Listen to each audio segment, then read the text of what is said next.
hello there. Welcome. Thank you for coming. And thank you, Fuki, for contributing to Magma's cult totem.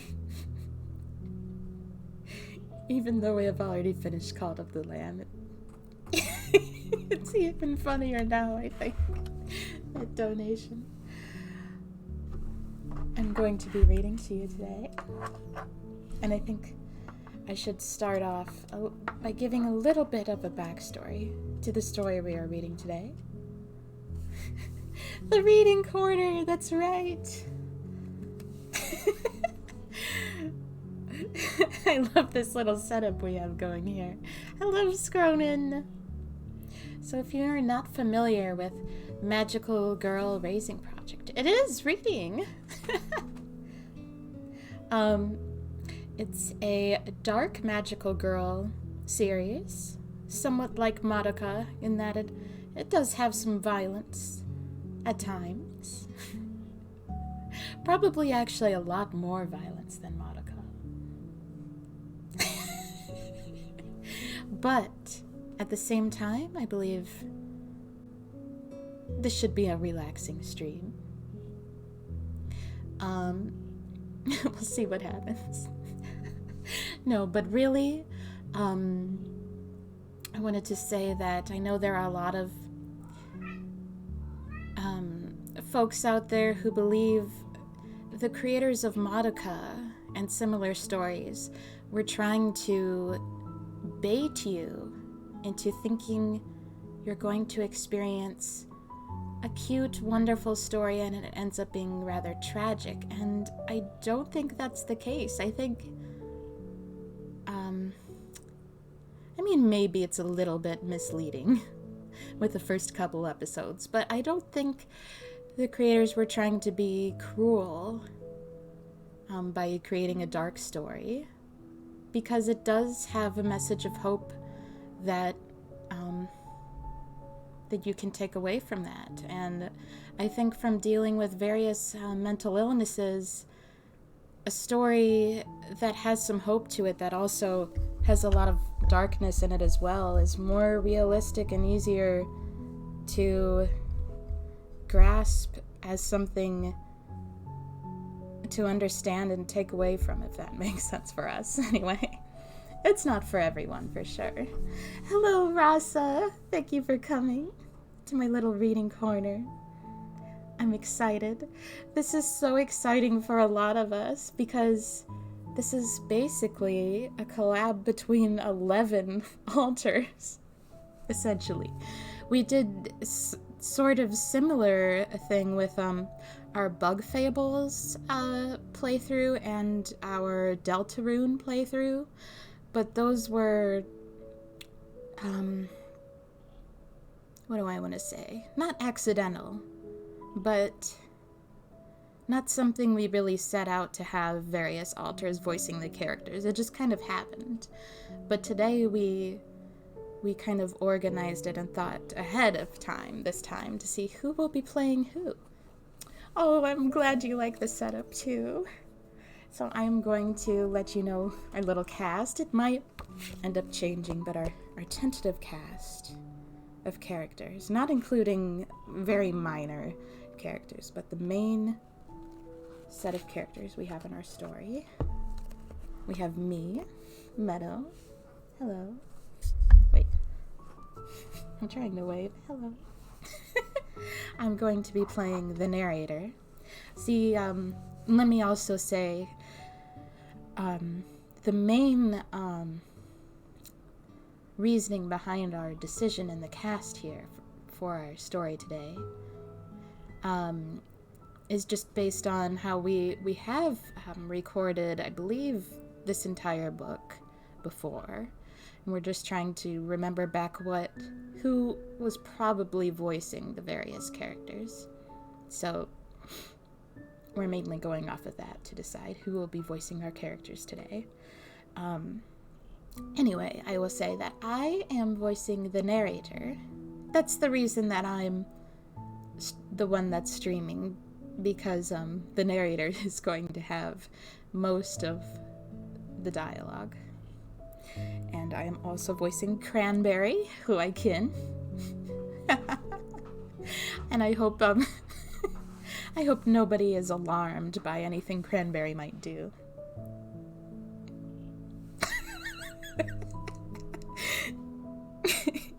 I am also voicing I was voicing someone else too, wasn't I? Oh, I was going to voice Sister Nana, that's right. Cuddle is going to be voicing Snow White, La Pucelle, and Calamity Mary. Calamity Mary. No offense to people who like Calamity Mary, but Calamity Mary is the only magical girl in this first arc that nobody can. None of us can, I mean. But Cuddle enjoys doing that accent, that southern accent. So that will be Cuddle. Magma will be playing Ripple and Vice Winter Prison. Yeehaw! Let's see. Hollow will be playing Swim Swim and Hardcore Alice.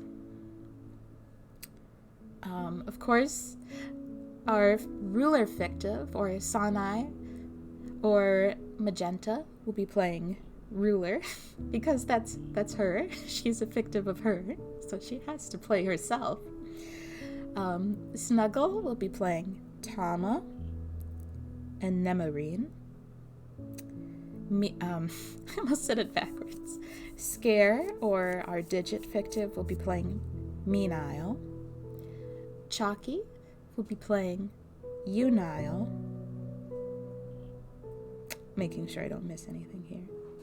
Q will be playing Top Speed. Pookie, or our Zim fictive, will be playing Magicaloid 44. And Gadget, or our Raccoon fictive, will be playing Fav. I had to make sure not to forget about that one, because Fav isn't one of the magical girls. Trying to think if there's anything else I was going to say. I feel like, I just wanted to say a couple things about the story really quick. That there is an anime for this book series. That's how we got into the book series, because we, our hosts aren't so fond of reading, because of attention span issues and trauma from being forced to read so much in school, as many are, and grow up to have a dislike towards reading unless it has to do with a special interest, in which it does in this case. But yes, the anime covers this one book, but then there are so many books after this with so many more magical girls. We've only actually read the first 3, and we would like to read more. If this stream goes well, which I'm assuming it will, I might end up reading the entire book series. I'm thinking, we'll see how it goes, but I'm thinking I might want to do maybe 2 streams a month of reading through this series.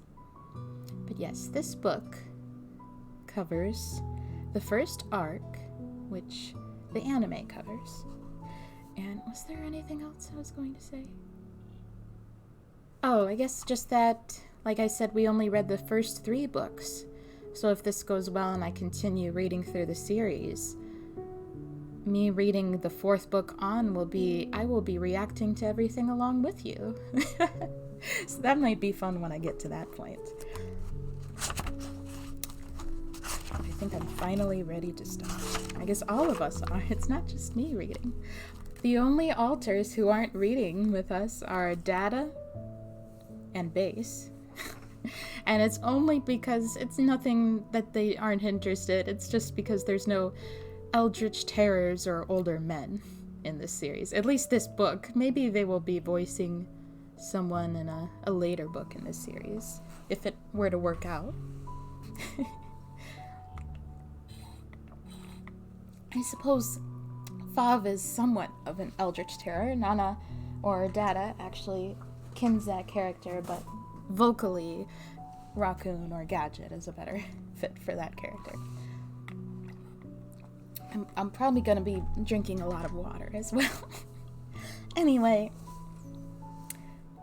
I'm going to finally start. I'm a little bit nervous. I don't know why. I guess because it's our first reading stream. And our first huge collab stream in terms of switching so rapidly between so many of us. This is exciting. Okay. But first there's a little note from the author, I guess you would say, before the prologue. And there are 9 chapters in this book. So I was thinking if I were to finish the first 3, then it would be like 3 streams and we finished the first book. That's exciting. We'll just see how it goes. I know I keep saying that, but it's true. What is Magical Girl Raising Project? Simple and fun for beginners, yet deep enough to keep experts addicted.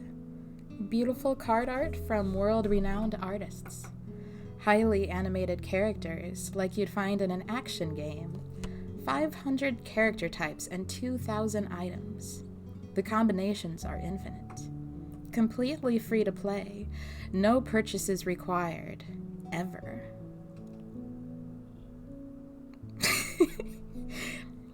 Welcome to a world of dreams and magic. This is Magical Girl Raising Project, an RPG where you can become the ultimate magical girl.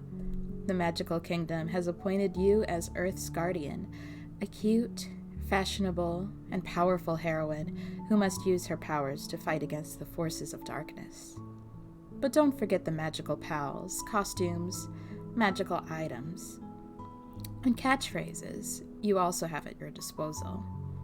Defeat enemies to gain magical candies and become the magical girl of your dreams. The world is always in dire need of more of you, so be brave and take the first step. Your dreams will surely come true. Prologue. That night, Ako Haruta was in a bind. And maybe I'll also say, I won't say who Ako ends up being, because I think that's a bit of a spoiler, but if she speaks, this will be Hollow voicing her. So maybe that's giving it away. You have 2 choices. It could be one of 2 characters if you remember who Hollow plays. Having gone straight to her part-time job after school, it wasn't until she'd arrived at her front door, after walking home along the road with a lone bus stop, that she'd realized she'd lost her key. The small bit of metal would take forever to find under the best of circumstances. Not to mention it was night out. It was fall, meaning the sun set earlier. Her only aids would be the weak light of the street lamps and the moon. Of course, she could just wait until her aunt and uncle came home to unlock the door, but that wouldn't change the fact that she'd lost the key. They'd have to change the locks in case someone picked it up and decided to use it. The last thing she wanted to be was an inconvenience. 3 months ago, her father had been arrested for stabbing her mother to death, and Ako's uncle, her mother's younger brother, took her in. She knew how much of a burden she was. She got to attend the same school, received an allowance, and wanted for nothing, but she was a constant nuisance. She'd once visited her father in jail, but he turned her away, saying, "Oh, look at Vanilla gets to play a really small bit part here. There is an older man after all. Joy." Don't ever come back. At school, no one talked to Ako. For some reason, everyone knew about the argument between her parents that had turned deadly, and they whispered rumors about her incessantly, but no one talked to her. Ako was just a plague, a source of endless troubles for herself. One trouble. So she decided to kill herself. Her mother had once complained tiredly, "This is going to be Ruler. You're as stubborn as your father. but the decision she reached somewhat... I didn't mean that her mother was ruler. I meant our ruler fictive was voicing that character. I hope that's clear. The decision she'd reached seemed wholly reasonable to Akko. Better this than to remain a nuisance. She had slowly begun preparations for her suicide. She'd disposed of all her personal effects, had written her will, and had been steadily stealing her uncle's sleeping pills here and there so they wouldn't be missed, hiding them in her desk drawer. She only needed a little more to do the deed. But now she'd gone and lost the key. The whole point of killing herself was to keep from causing trouble, yet here she was causing even more. Disgusted with herself for being stupid enough to lose her key at such a critical juncture, she sank down on the doorstep, hugging her knees. In her mind, the missing key became a symbol of everything bad in her life. It was all she could think about, and tears started pouring from her eyes. "Are you okay?" The voice was out of place, maybe not so much around a middle schooler like Akko, but not one you were likely to hear in a residential neighborhood at night, and especially not one this adorable. "If something's wrong, please tell me. Like, being locked out of the house because you lost your key?" Akko looked up to see a girl so beautiful her heart raced just looking at her. Her white skin was almost translucent against the darkness of the night, her features all flawlessly arranged on her perfect face. Her smile was slightly awkward, and the contrast with her striking appearance made it that much lovelier. Her outfit, however, was quite strange. At first glance, it seemed like a school uniform, but the style was way too garish. In fact, it was more like cosplay. She had a scarf fringed with frills and a skirt adorned with white flowers. Her armbands were emblazoned with some kind of school insignia, but it wasn't local. The same crest decorated her knee-high socks. No, they were actually white boots. The moonlight illuminated her platinum blonde hair, which was done up with a ribbon and flowers of purest white.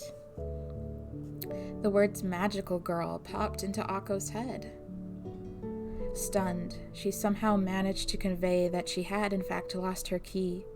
The girl nodded and said, "I'll be right back," then vanished with a gust of wind, a fruity scent tickling Akko's nose. She had met a real magical girl. 5 minutes later, the girl returned, breathing heavily. "Is this your key?" It was indeed hers. "Don't go losing it again now."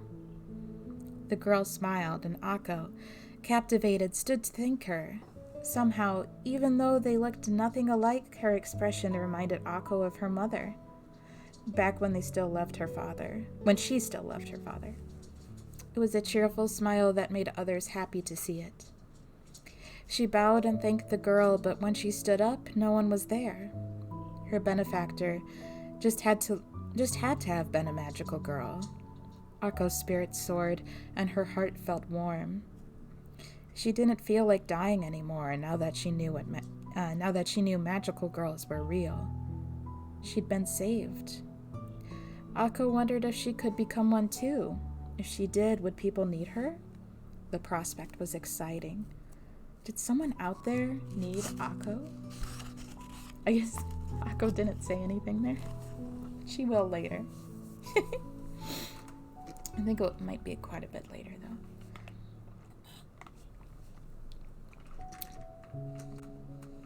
They reference that scene a bit in the anime, but I don't think they really go into depth with what was happening with that scene in the anime. Chapter 1, Black and White. After the government merged several municipalities 4 years ago, the harbor metropolis of N City became the largest city in the area and encompassed the futuristic business sector, where uniquely designed buildings jutted up around City Hall, mountainous villages abandoned and left to rot, a great hospital equipped with the latest medical technology, and a massive factory that had gone bankrupt and had to be demolished. Altogether, this formed a uniquely twisted city forced into being by the government. And 6 months ago, reports of magical girls started flooding in from this end city. As a car raced down the highway at blistering speeds well above the speed limit, the driver heard a knock on the window. He turned to look, thinking it was a rock, and discovered a smiling witch riding a broomstick. "You should slow down," she warned. As a truck bore down on a child chasing a ball into the street, a girl clad in armor appeared between them and stopped the truck with her bare hands, then disappeared without a word. As a guy hit on some young women and refused to take no for an answer, a girl with dog-like ears ran up on all fours and dragged him away.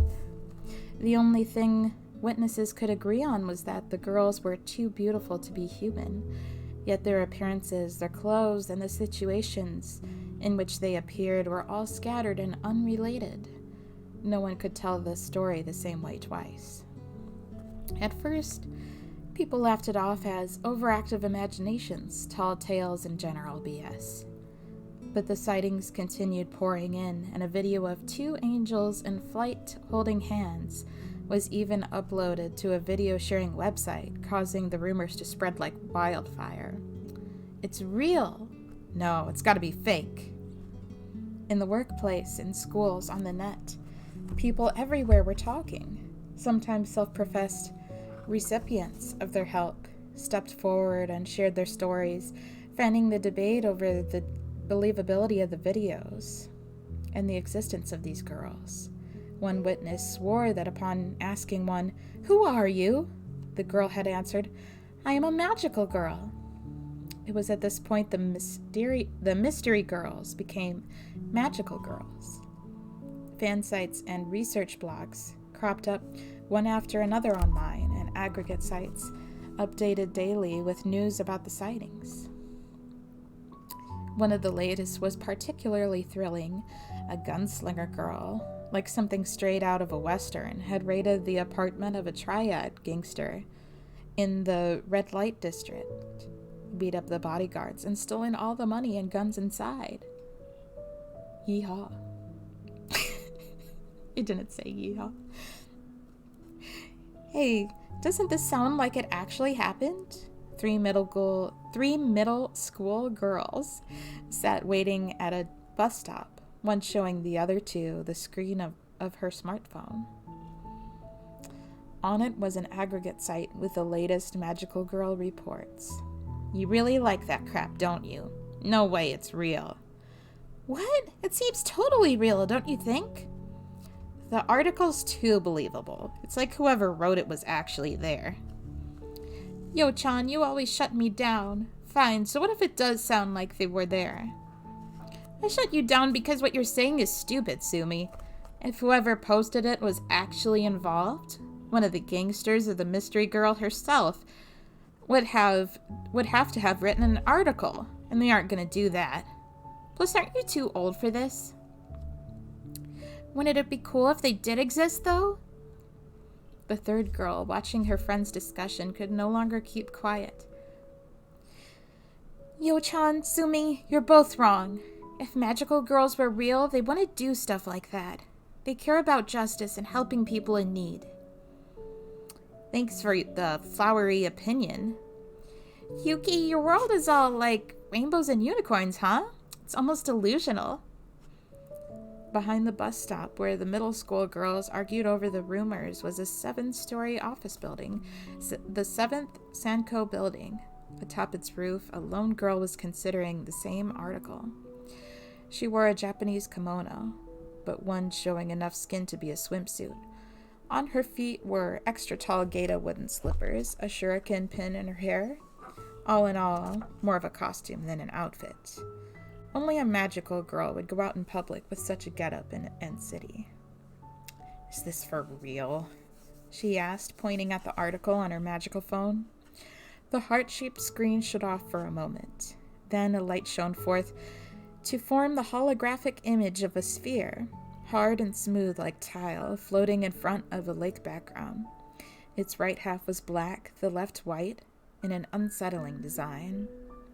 From its body sprouted one wing that fluttered like a butterfly's, scattering glittering scales into the air with every beat.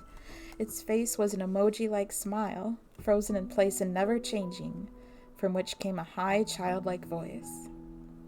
This creature was Fob, a mascot character. It could be fake, Pong, or it could be real, Pong. The sphere did a flip and finished with a burst of sparkling scales. Blinded, the girl averted her eyes. Calamity Mary could do something. Oh, wait, wrong. Magma. That's not your line.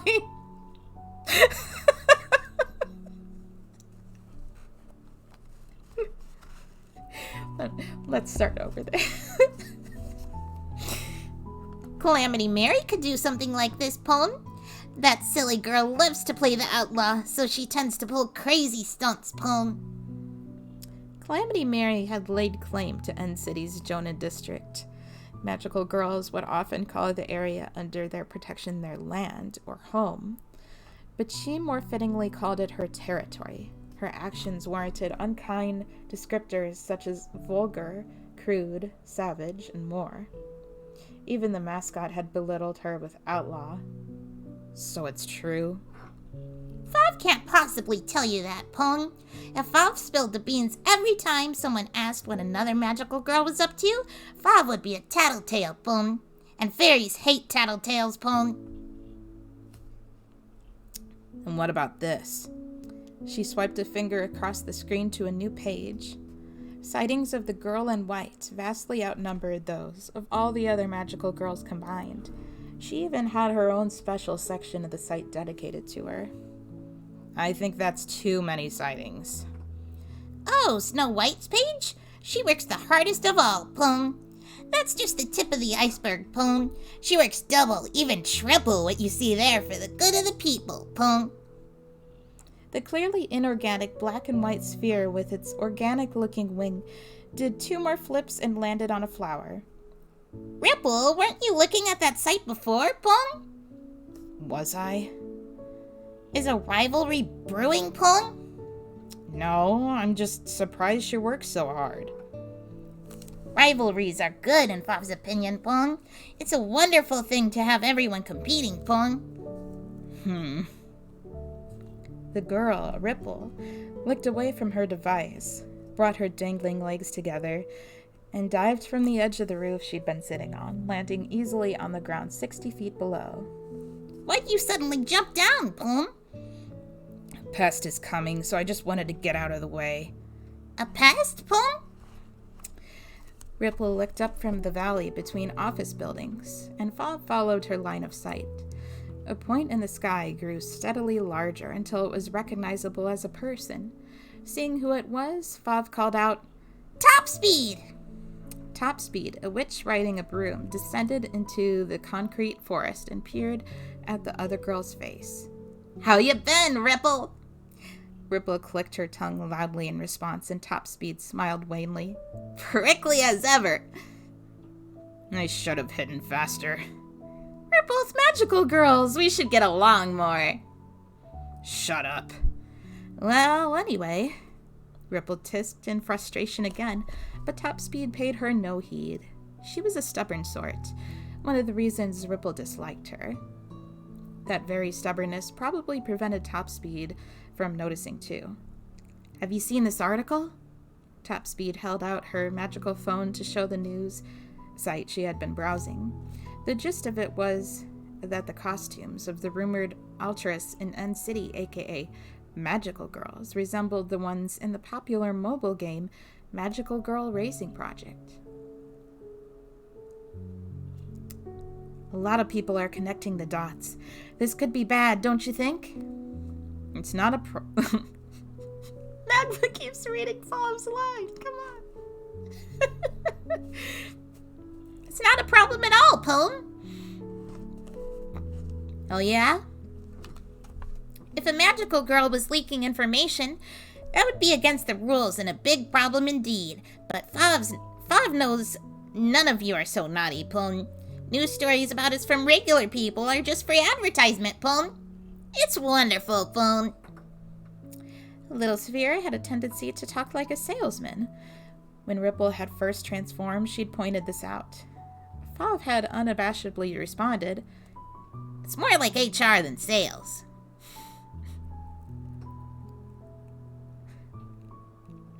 About 2 months ago, Kano Sazanami had gained her costume and powers. She'd heard the local legend that one in tens of thousands of Magical Girl Raising Project players had become real magical girls, but had never taken it seriously. From kindergarten through middle school, people had insulted her for no reason at all, and she'd always handled it by hurting them until they squealed and submitted. But when she started high school, various obstacles made it difficult to solve problems with violence. The fifth would-be stepfather her mother brought home had touched her butt, a disgrace she had replied to with her fists before she packed her bags and left home. She found an empty apartment to live in by herself, and as long as she stayed there, she couldn't afford to get fired from her part-time job. As she fought through the mounting expenses, she also made sure to attend high school so she could have a future. In order to keep herself employed and in school, she needed a hobby to relieve stress when things went sour. She also firmly believed that those who spent money on their hobbies were idiots, which made Magical Girl Raising Project a perfect match. So she added the game to her 2 other hobbies, reading manga in bookshops without buying, and reading at libraries. When one company succeeded in lowering prices on their smartphones, competing companies joined in on the price war. 3 years ago, smartphones had expanded to 90% of the cell phone market, according to some reports. In the years to follow, demand continued to rise until they controlled the entire cell phone market. And with the increase in smartphones came an upsurge in mobile games designed for them. Most of these followed the model of being free to download, but requiring real money to progress smoothly. But Magical Girl Raising Project was completely free to play. Kano had always scoffed at the immature boys at school talking about their games, but once she tried it herself, she was hooked. She designed her own avatar, the in-game representation of her player, then jumped right into the game. By clearing quests to help people and fight enemies, she could collect cards for magic and items, strengthen her character, and take on more difficult quests and adversaries. Sticking religiously to sessions of 30 minutes a day, she progressed at a snail's pace, but she still enjoyed gathering the cards for her perfect strategies and combos, combining them and winning battles. With its perfect balance of hard work and reward, the game brought her pleasure, and to a newbie like Kano, everything was fresh and original. She didn't care much for magical girls, but she remembered how, back when she still had a TV, she used to smile along with the girls on screen, and realized she had in fact used to love them. Strangely, she found herself reveling in her memories. Multiplayer battles and co-ops she found troublesome and irritating, so she opted to play against the AI and clear quests in story mode. Progress was slow but steady, and a week after she'd started the game, something changed. Fav, the mascot character floating inside the screen, began talking to her. Congratulations, Boone! You've been selected to become a true magical girl, Boone!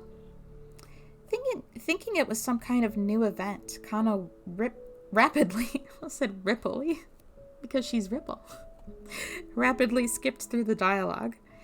Suddenly, the screen shone brightly, and the blinding light enveloped her. The next moment, she had transformed. She had become her game avatar, Ripple. Kano took 3 deep breaths, looked at her hands and feet, then checked her entire body in the mirror, then repeated the process 4 more times. She wasn't imagining things.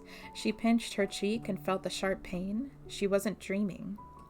Searching for a realistic explanation, she decided she must have been exhausted from school and work. This is going to be a problem, she thought, and the next time she looked in the mirror, she had de-transformed. As a test, she willed herself to change again, and she transformed into the light. Then the same happened when she willed the costume away. She repeated both processes over and over, and still she saw Ripple in the mirror.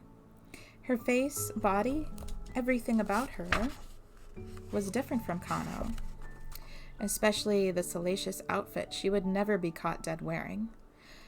The transformation was so real and vivid that she couldn't possibly consider it a dream or hallucination. She flexed her right hand repeatedly, then drove her fist into her left hand. The sound wave and impact caused the windows to shudder and the ceiling light's pull cord to swing. Her fingers were like beautiful works of art, finer, longer, and more graceful than Kano's, yet held great strength within. She kicked at the floor lightly and almost hit her head on the ceiling. If she had cracked it, the landlord would yell at her again.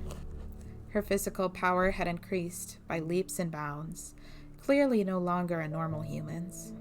Next, she examined her limbs and couldn't find any scars, bruises, or hairs, not even a mole or a patch of dry skin. Her skin was smooth and soft, and firm as ripe fruit. Inside her body, energy coursed through her like never before. Outside, throwing knives and shuriken were sewn into her collar and sleeves. One unlucky slip and she could really hurt herself. The rumors were true. The Magical Girl Raising Project game, created magical girls.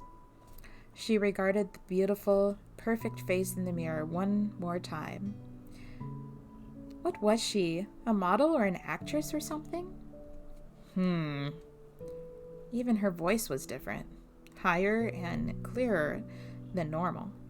She struck a few poses in the mirror, smiled brightly, blew a kiss. Everything she tried just looked right, yet it was still a bit off from her idea of a true magical heroine. At the very least, it didn't feel orthodox. Something on your mind, Paul? The mascot asked from her phone's screen. Kano almost jumped, but somehow managed to keep her shock from showing. She couldn't do anything about the blush on her cheeks after getting caught striking poses and smiling in the mirror, though. Who are you? She asked as calmly as possible. Fav is Fav, Poon. If you played the game, you would know who Fav is, Poon. That's not what I mean. What is your goal? Fav provides support to girls who show potential, Poon. If you have any questions, don't hesitate to ask, Poon. He didn't seem to be listening. Ripple clicked her tongue and returned to the mirror. Staring back at her was, no matter how you sliced it, a magical girl. That fact was unmistakable. People described them as too beautiful to be human. Is this really... The ones you help will remember a little differently, Poon. An average face will suddenly become too beautiful for this world, Poon. Is this unacceptable, Poon? No. Kano's avatar, Ripple, was based on a ninja. Black hair, almond eyes, and thin eyebrows. She had chosen her accessories in an attempt to complement the half kimono, half swimsuit costume. Yet, seeing herself in full now, she looked rather plain for a magical girl. She sported a red scarf, the ninja cliché, and a giant shuriken hair clip that glinted silver. All else was a coordinated black from head to toe. The name Ripple... Hang on, sorry, I have to sneeze.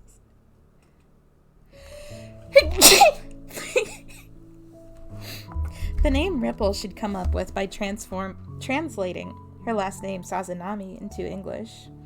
But in real life, the Japanese outfit and Western names simply clashed. Is it possible to change your avatar's outfit? Not at this stage, Poon. Oh, I see. What's the matter, Poon? Something bothering you, Poon? No.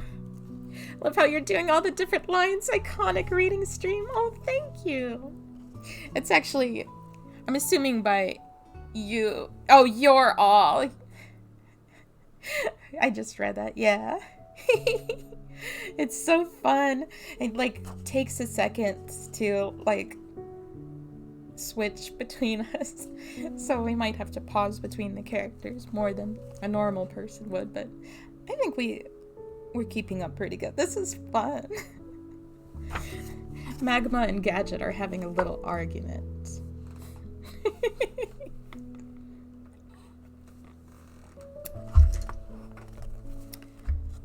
Fav continued his explanation. Now that she had been chosen, she was expected to help people in need. Kano had no interest in helping others, but she couldn't resist the allure of beauty, superhuman strength, and the unrestricted use of magic. More than anything, she was bored with her life. Fav will be sure to give you all the support you need, Poon. For starters, take this magical phone, Poon. Phone and phone almost rhyme. What kind of support? Fav is friends with every magical girl, so if you ever want to communicate, Fav can connect you, Poon. Fav can also answer any of your questions, Poon.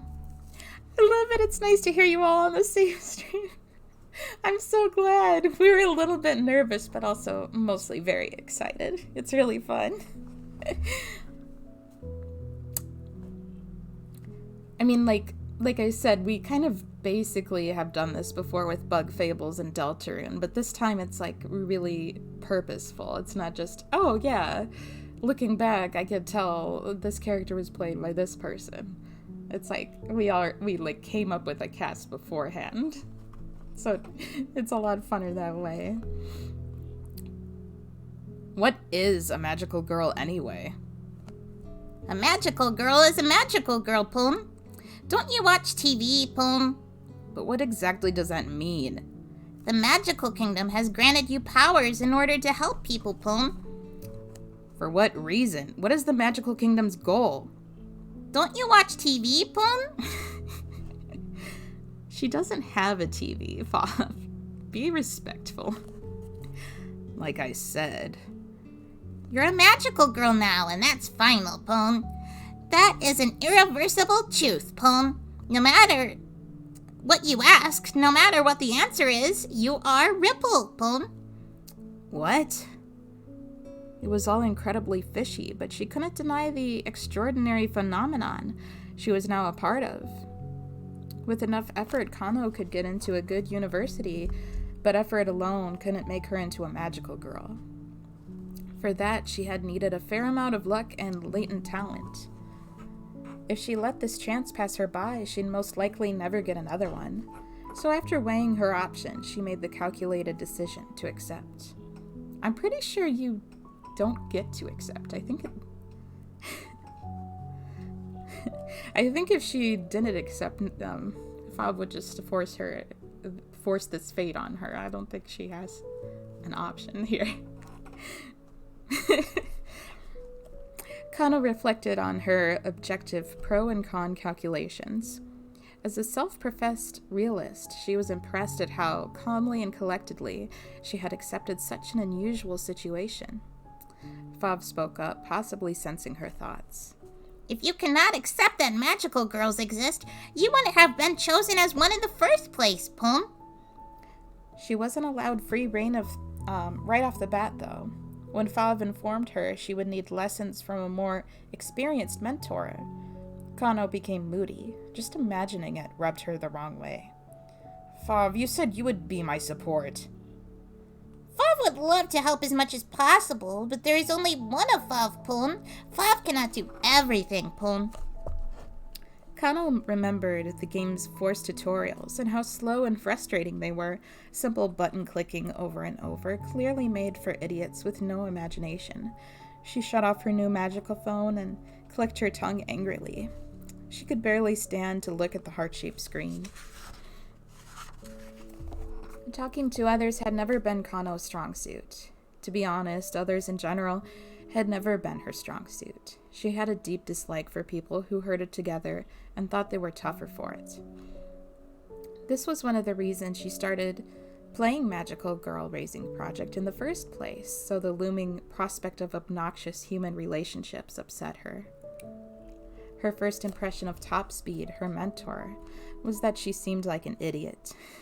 She wore a triangle witch's hat and a witch's dress and carried a magic broom. A same thing, really. She was your generic spellcaster, and even her face appeared more Western than Ripple's. Her big blue eyes, a classic magical girl trait, darted about busily as she tossed her flaxen braids. Only her long purple cape and the charm hanging from her neck broke the witch archetype in any way. The back of her cape, Ripple noticed, was embroidered with the words, "No gratuitous opinions." You know what? I think I remember in the anime the English translation, a subtitle for the cape said "bug off." I just remember that. Oh, she's an idiot, Kano thought to herself, and her appraisal dropped even more. They'd agreed to meet on the roof of the 7th Sanko building, and as Top Speed landed, she gave a big smile and jabbed her right hand out in a thumbs up. "Nice to meet you. I'm Top Speed. Good to have you on board." "Nice to meet you." "Where's your energy, man? You eating right?" She spoke like a guy and cackled like a fool. Ripple's assessment slipped down another level. With a flourish, Top Speed spun and parked herself on the guardrail and beckoned Ripple to sit beside her. Not wanting to sit next to her, yet not also wanting to stand under her gaze, the ninja chose the simplest option and leaned against the wall. Top Speed then proceeded to explain all that being a magical girl entailed. In essence, they used magic to help normal people, and doing good deeds earned them magical candies. Good deeds. In the game, you defeat enemies and stuff, but in the real world, they ain't much in the way of enemies to defeat, you know?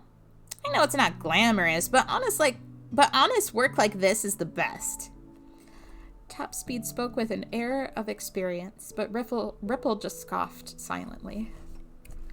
Top Speed also taught her functions in the magical phone that only they could use, although it was nearly identical to a regular smartphone. The way Top Speed talked it up only added to Ripple's exasperation. She did not show this, of course, but silently scoffed again. Following instructions, Ripple used the device to bring up a page with her personal data. Height, weight, and measurements. It was all there. As Kano, she was an inch taller than the average boy and solidly built, but when she transformed into Ripple, everything about her became feminine. Under personality was written violent and unsociable, and the fact that she agreed with this just irritated her more. Under magic was written throw a shuriken that always hits their target, and this time she audibly clicked her tongue. What's up? I only have one kind of magic. It was so plain. Throwing shuriken was more of a ninja technique than a power. She could think of so many other ninja-like things to do, like creating clone illusions or breathing fireballs. Magical girls only get one kind of magic, see?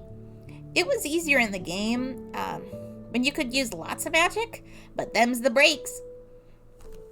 That wasn't the only depressing piece of information Top Speed had to share, though. There were also 2 rules that all magical girls had to follow. Never reveal yourself to a regular human, and never talk about the rules or your powers to a regular human. Those who broke these rules had their right to be magical girls rescinded. Once a week, they had an online meeting.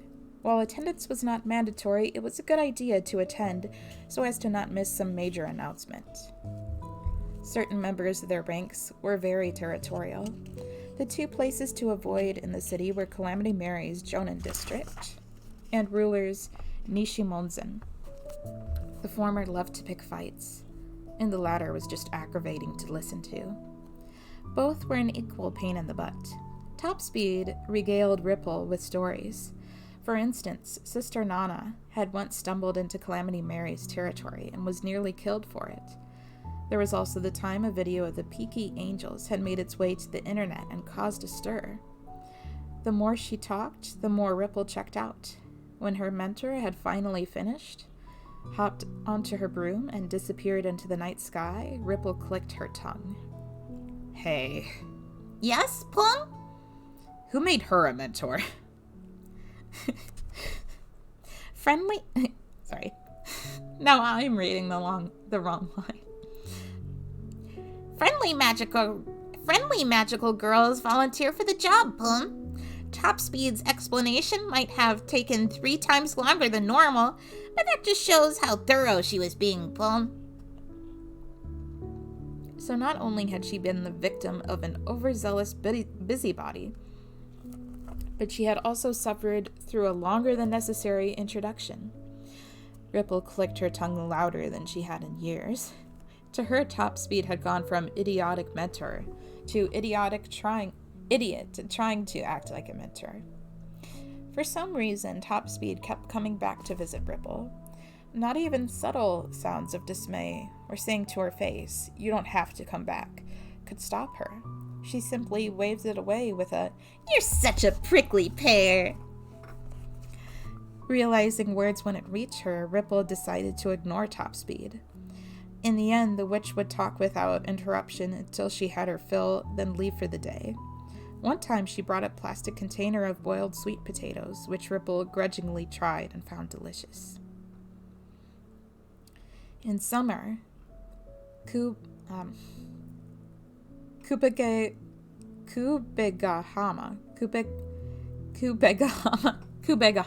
there we go. Practically teemed with tourists, but by fall it was a ghost town. When the sun set, not a soul could be found wandering the streets. A very tall steel tower stood on a hill overlooking the beach, and on this tower sat two girls in costume. One of them wore a white school uniform-esque outfit, and the other looked at first glance like a knight from the Middle Ages, but with a long tail. The two of them huddled close around a magical phone and spoke with the mascot character, Fav. Magical girls preferred constructs like office buildings and steel towers. These tall, deserted areas were good resting spots where their outrageous outfits could go unnoticed. Few of them could truly fly, but they all had the ability to run up building walls as if they were flat ground. "Be extra sure to come to the next meeting, Plum." Almost said peating. "The next peating, Moon."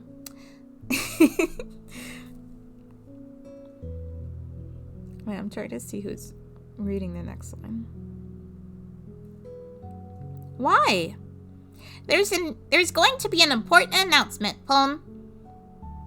"I heard a new girl was joining. Is that it? Or is it that?"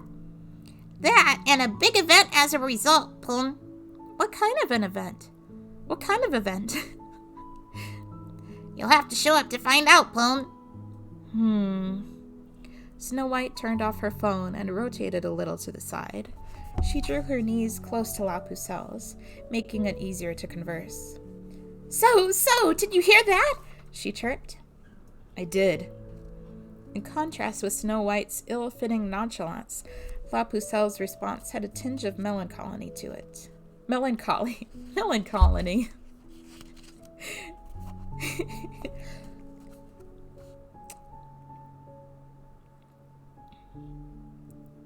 "What did you think?" "Chat attendance has been low lately, so maybe Fav is doing this to get people to show up." "It's low?" "Yes. Yesterday only 7 people showed up. You, me, Nemarine, Cranberry, Top Speed, Sister Nana, and Winter Prison." "But that's higher than before." "It's still low. Can you recall even one time when everybody showed up? Or everyone showed up?" Attendance at the once-a-week chat meeting was recommended, but not mandatory, which was causing a drop in attendees, a situation Fav was always trying to remedy. He constantly insisted that everyone should exchange information more, and that they should be friendlier toward one another. Hardly anyone listened. Snow White and La Pucelle both had a high attendance rate. They were huge fans of magical girls and jumped on every chance to associate with others like them. Thanks to the chat meetings, they had developed many friendships, so to them, at least, the meetings had not been for nothing. You kind of have to, read ahead a little bit to know who's talking sometimes.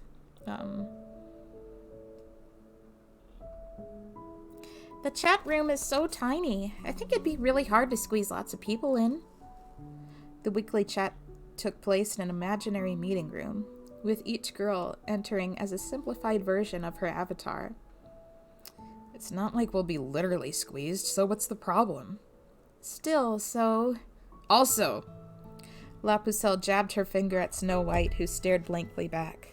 Don't call me so when I'm transformed. Oh, sorry, so...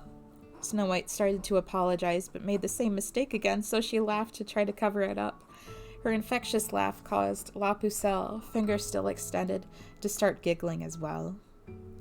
Koyuki Himikawa had always admired magical girls. As a child, watching the adorable Hiyoko in the Hiyoko series had been an emotional roller coaster.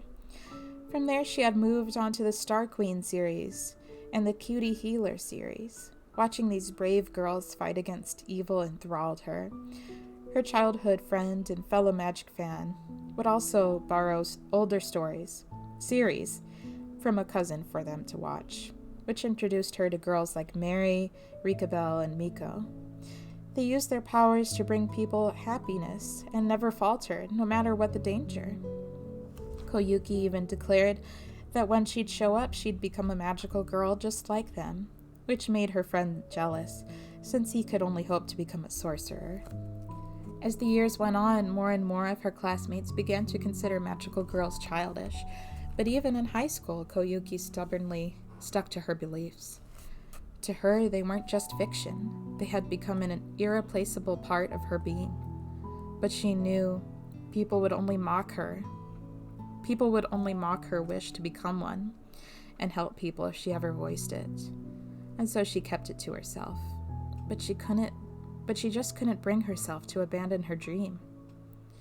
It was in middle school that Koyuki first came across Magical Girl Raising Project. It was inevitable that a girl who'd wished all her life to become a magical do-gooder would learn of a game rumored to grant that wish. Still, she didn't start the game convinced it would actually happen. Her reasoning was something like, it's just a rumor that people actually transform, right? Yeah, they're just rumors. But it's okay to wish that they're true, right? I still like magical girl-themed games anyway. Besides, it's free. 28 days after starting the game, Koyuki Himikawa became Snow White. When she looked in the mirror, she could see the figure she dreamed of since she was a child.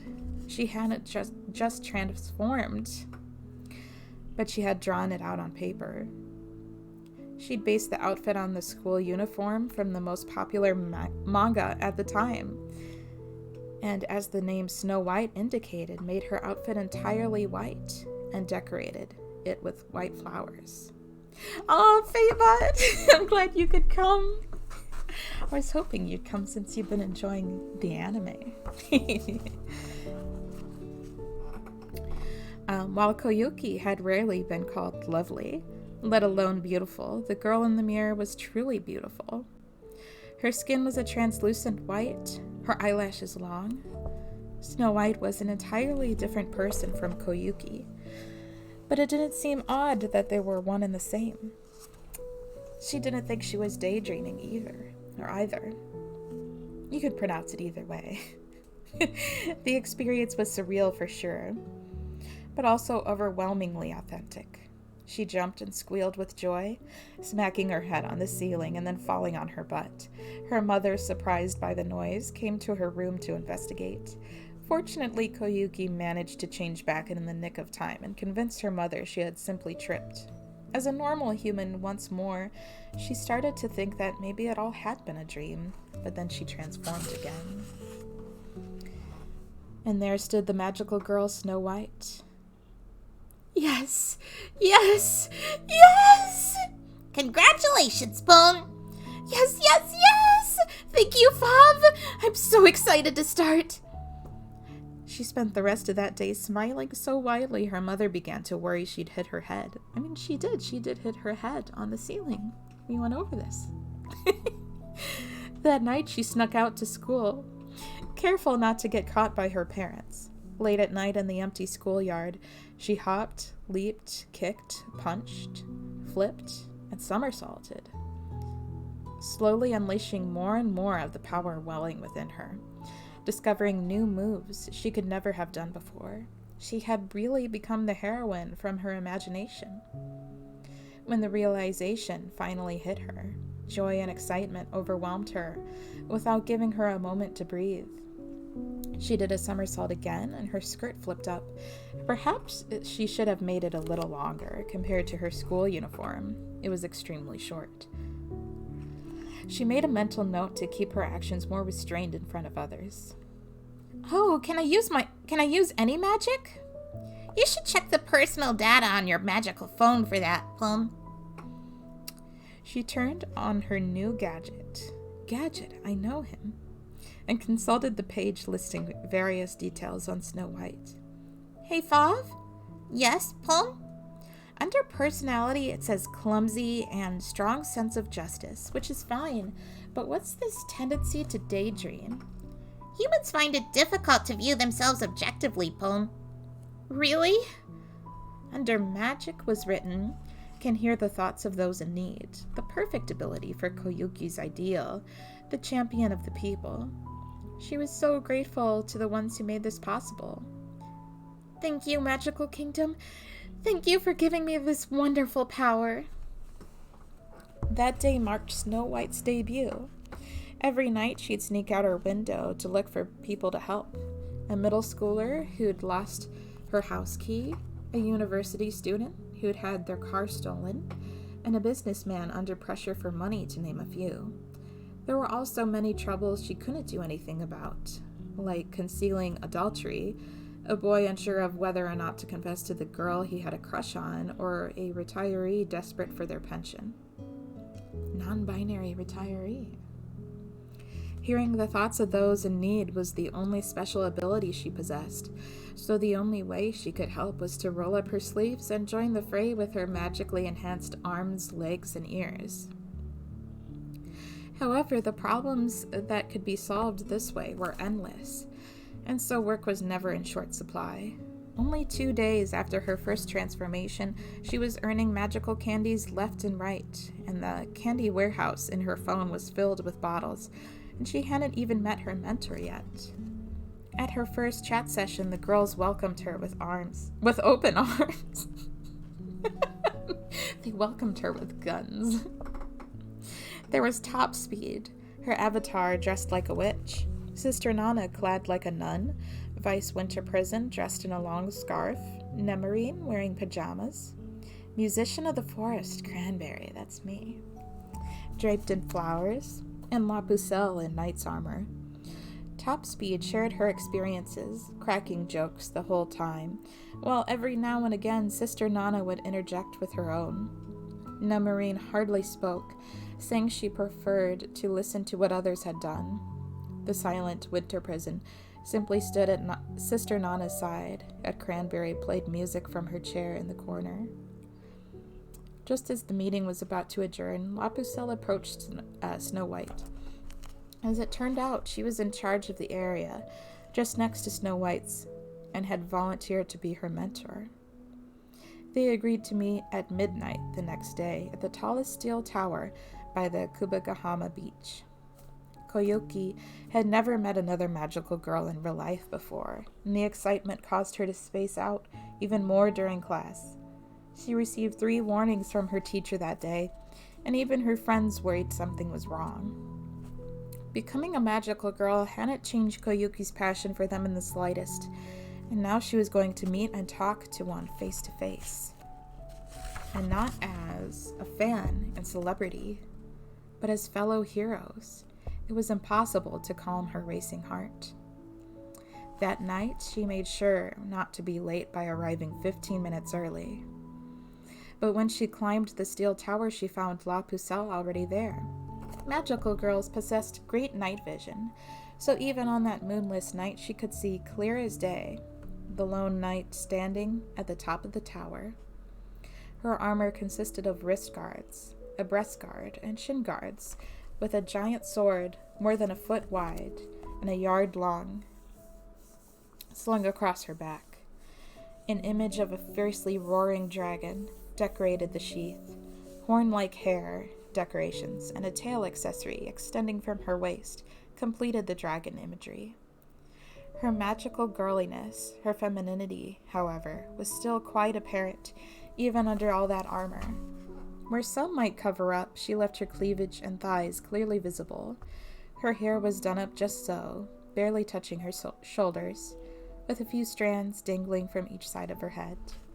La Pucelle heard Snow White arrive and shifted her gaze from the ocean to Snow White. Her expression was regal, but she also seemed uncomfortable. Snow White panicked, thinking she'd shown up late. It's nice to meet you. Well, we've talked before via chat, so it's nice to meet you in person? Is that okay? Anyway, it's nice to meet you. It wasn't a very good greeting. In fact, it was fair to call it terrible. And Snow White, head bowed deeply, knew more than anyone. She glanced at La Pucelle, arms crossed. The other girl gave 3 deep nods. I knew it, she said with a husky voice. Koyuki?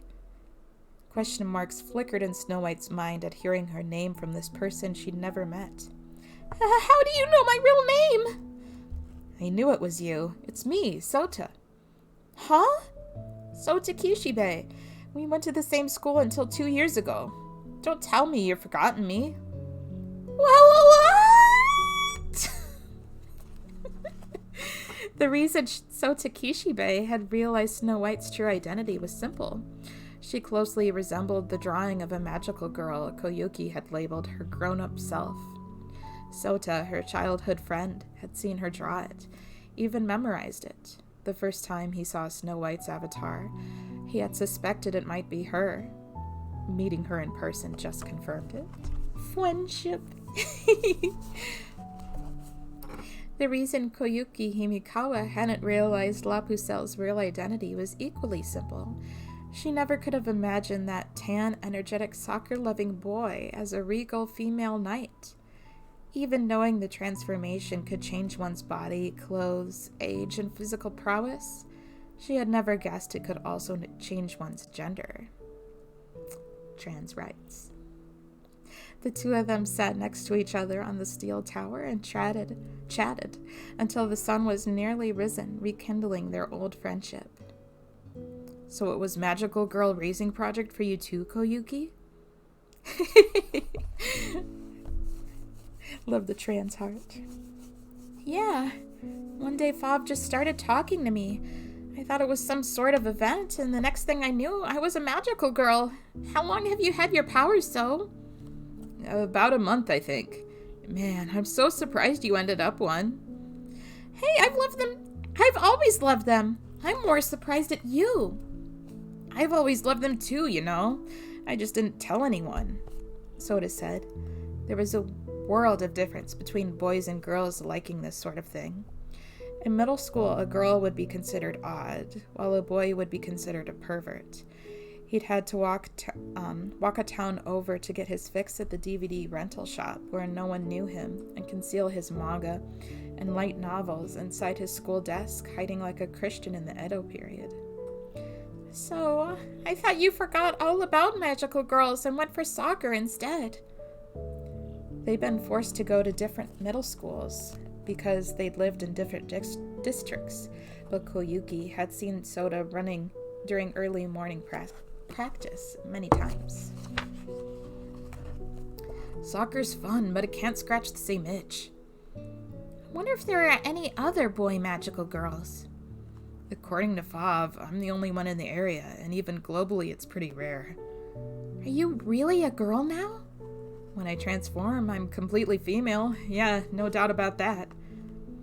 For some reason, La Pucelle's cheeks reddened slightly with embarrassment. They'd made 2 rules: to work together and to always stay in character, even when they were alone. And so the Snow White La Pucelle duo was formed. Voices from those in trouble reached Snow White's ears, no matter how big or small the problem. Using her magic, she roamed the city, searching for people to help. La Pucelle became her partner, but her magic was not as peaceful as Snow White's. It was much more violent. La Pucelle appointed herself the role of bodyguard, insisting she would protect Snow White if something happened. Not that anything could threaten a magical girl.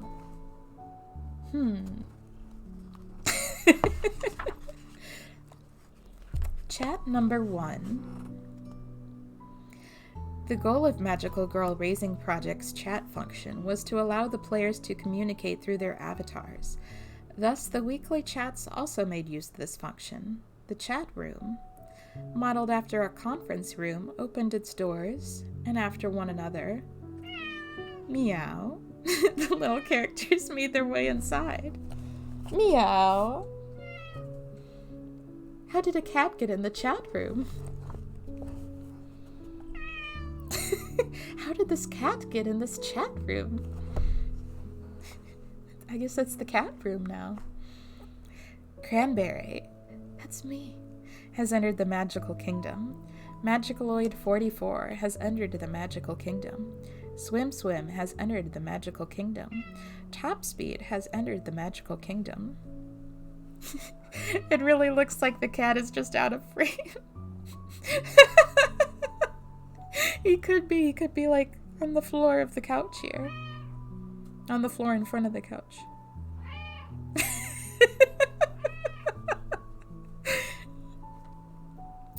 Magicaloid 44.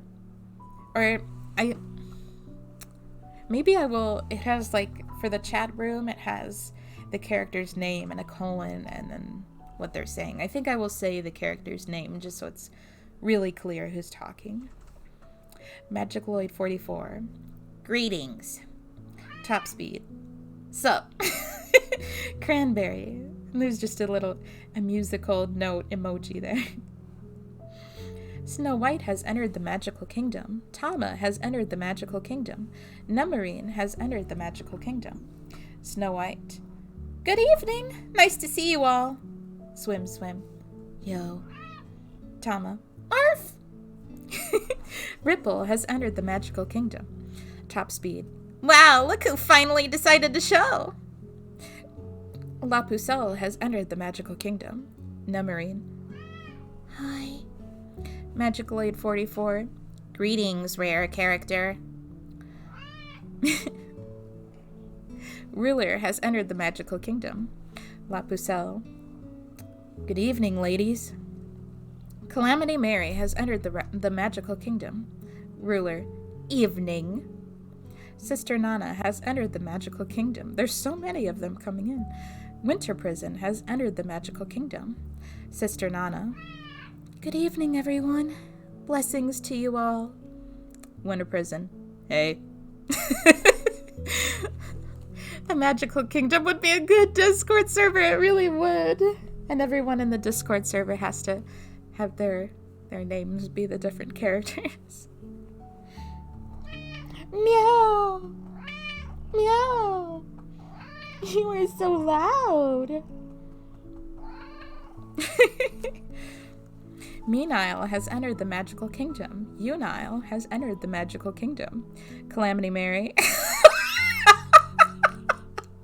This message cannot be displayed due to bad language. Unile. It really says that. That's so funny. I forgot about. I'm trying to remember. Okay, Unile is the one that Chalky kittens. I get them mixed up sometimes. I remember what they look like. That Unile has shorter hair, but sometimes I get their names mixed up. Hiya! Meanile. Yay! Fav has entered the magical kingdom. I would think Fav would always be there, but... Huh. The chat room was crammed with avatars. Musician of the Forest, Cranberry, that's me, flopped back onto the bed she'd been sitting on, magical phone in hand, and rolled over the old sheets onto her stomach. Her hair flipped with a flower-shaped clip, flipped up softly and brushed against her waist. Fav has a life outside of raising magical girls. I thought he lived in the phone, though. Maybe there's other areas in the phone you can live in outside of the chat room. If the top of a tall building was the perfect resting spot for magical girls, then an abandoned cabin in the middle of the mountains was the perfect residence for them. Someone like Cranberry, who had no life in the human world, needed only solitude and a roof over her head. The resort hotel near the peak of Mount Takanami, abandoned halfway through construction, had fit her needs for over half a year. No one knew she was there.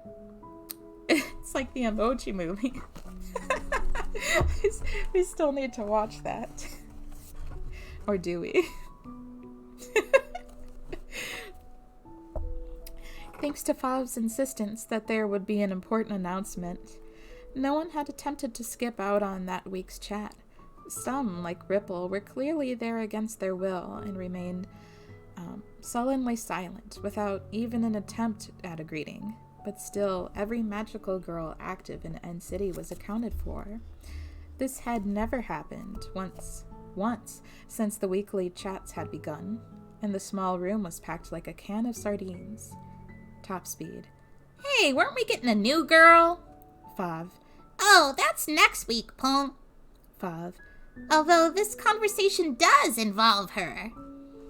In total, there were 15 magical girls active in End City, which meant adding a new one the following week would bring the total to 16.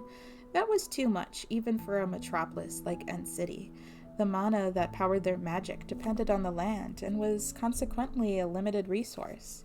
The addition of another would drain mana from the land even faster and deplete it in no time. After summing up the current situation, Fav eagerly made his big announcement. Oh boy, I wonder what could it be? Fav.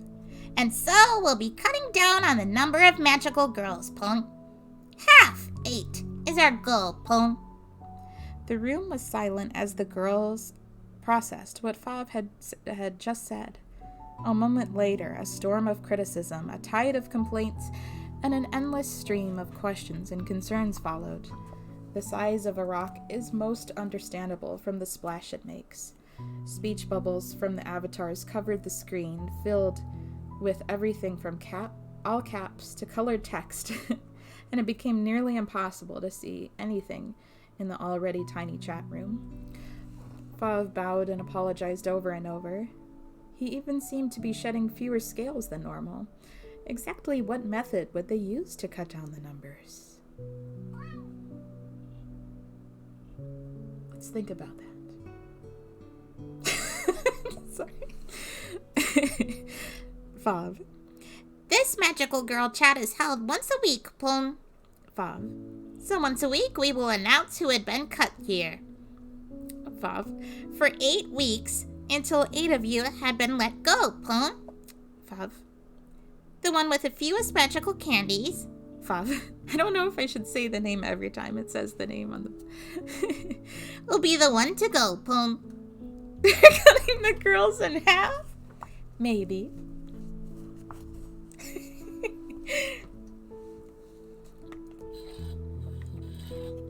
Finally. Cranberry was well aware that nobody was about to say,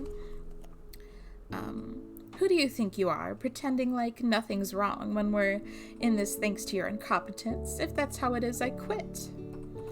They had all joyously accepted their new status as magical girls. Tasting such great power and then losing it would upset anyone. The higher they rose, the harder they felt, and the deeper they despaired.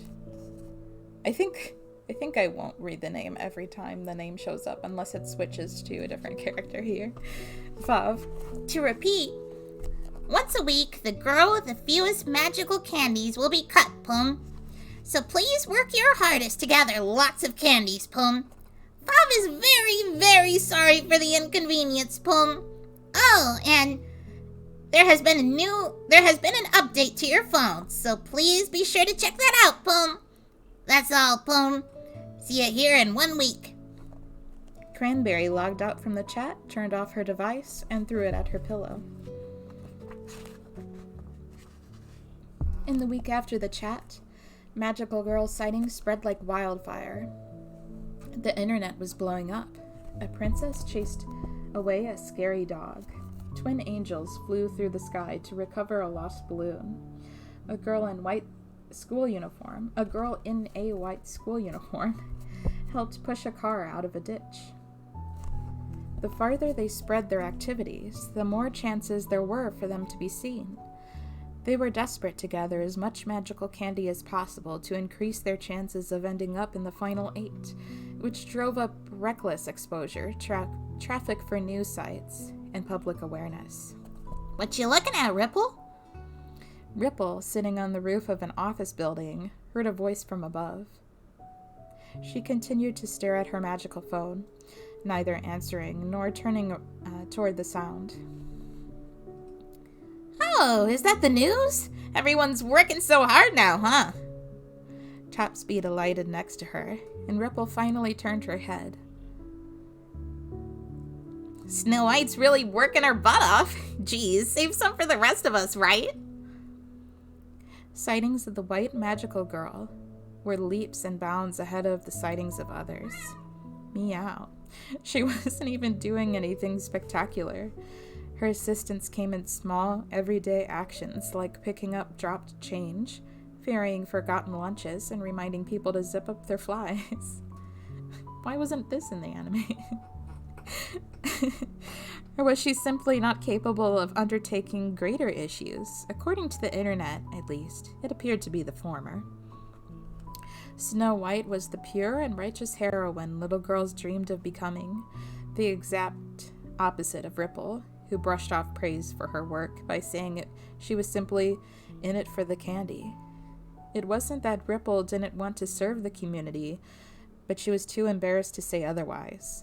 However, maybe boldly declaring, "I want to help others," and actually doing so was the correct way to be a magical girl, she mused. Ripple, you're really focused on Snow White, ain't you? She your rival? Ripple clicked her tongue sharply. The voice felt like cold water jolting her out of her reverie. Knowing that Cuddle kins Snow White and also kins Deku, and Magma kins Ripple and also Kachan. This is pretty funny. I thought you considered Calamity Mary your rival. Another disapproving click. And who exactly was responsible for that mess in the first place? A few days after Ripple had first transformed, Calamity Mary had come knocking on the roof of the 7th Sanko building, Ripple's and Topspeed's de facto meeting point. Light as a butterfly, she had leaped to them from a neighborhood building. As she landed on the roof, Ripple noticed she looked exactly as the rumors stated, like a cowgirl. Not really magical girl-esque, she thought, though she didn't have any room to judge. Calamity Mary's business with them was quite simple. I think Cuddle's gonna have some fun right now. You little girl. Ripple, was it?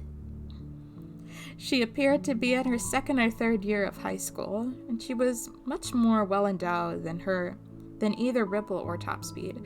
Her breasts and butt were huge. Ripple looked like she was in middle school, which made the little girl comments seem somewhat understandable, she reasoned. So while it did irk her a bit, she kept her cool and gave a small nod. Calamity Mary flicked her cowboy hat. I told Five I'd be mentoring the next newbie. I'm trying to see who... Oh, this is Topspeed talking now. Oh, you see, I made Five promise me a long time ago that if a new girl was assigned to a neighborhood near me, I'd get to mentor her. Good neighbors and all that, right? Ripple had been assigned to Nakayado, the center of an area once famous as a castle town, while Topspeed's area was the northern section of Kitayado. Naturally, they were next to each other. It was a really long time ago, so that must be why Fav came to me first. I had no idea you two had an agreement. I'm so sorry, and I'm also sorry for screwing up that line.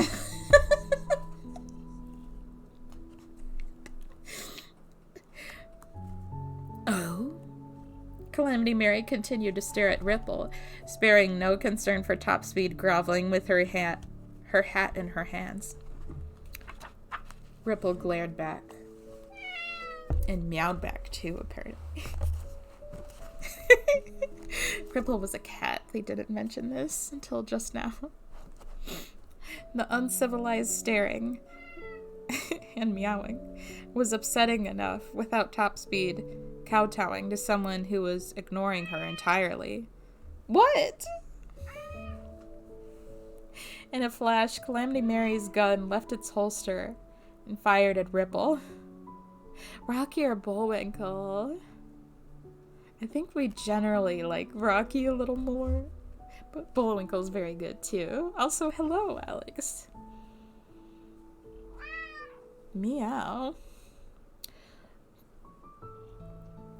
Calamity Mary's gun left its holster and fired at Ripple, who whipped out the sword from the sheath on her back and deflected the incoming bullet. Not a tenth of a second had passed before it was over.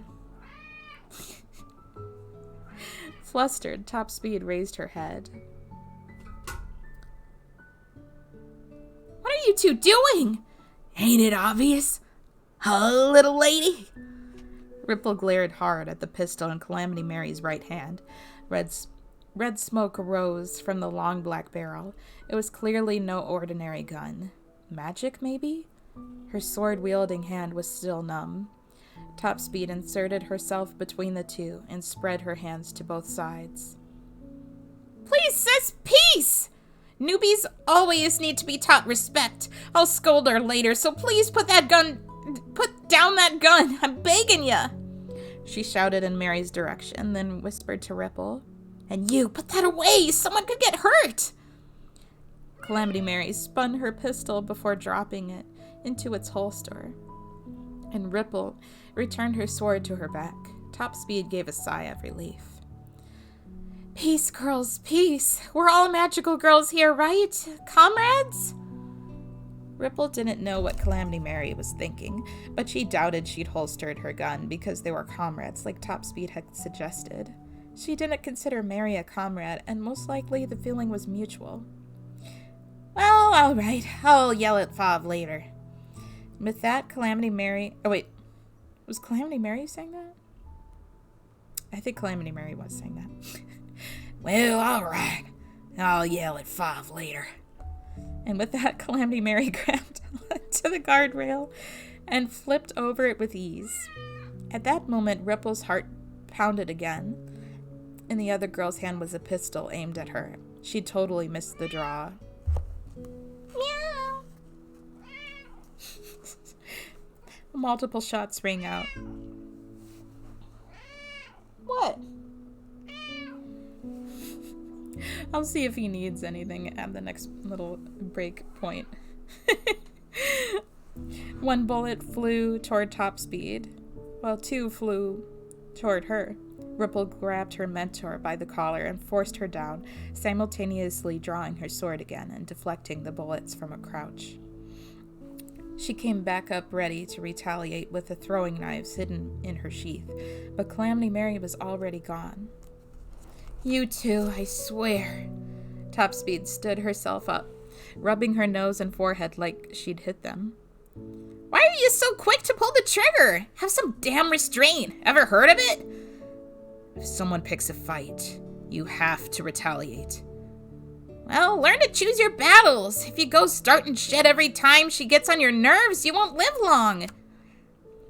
Ripple clicked her tongue. She was rattled and upset. First with Top Speed for doing nothing the entire time. Second with Calamity Mary and her bizarre willingness to fire at others without hesitation. And third with herself for her terror at facing a gun despite her tough act. She couldn't stand, her heart raced, and her sweat flowed like rivers, but somehow she barely managed not to cry. Her right hand tingled from the impact of deflecting the bullets. When she'd become a magical girl and realized how strong she'd become, she had been so sure she couldn't be killed. Turns out she'd been wrong. Normal humans couldn't kill her. Most likely, not even a disease or traffic accident could. But no matter how sturdy and resilient she was, another one like her could injure her. All of this made her angry.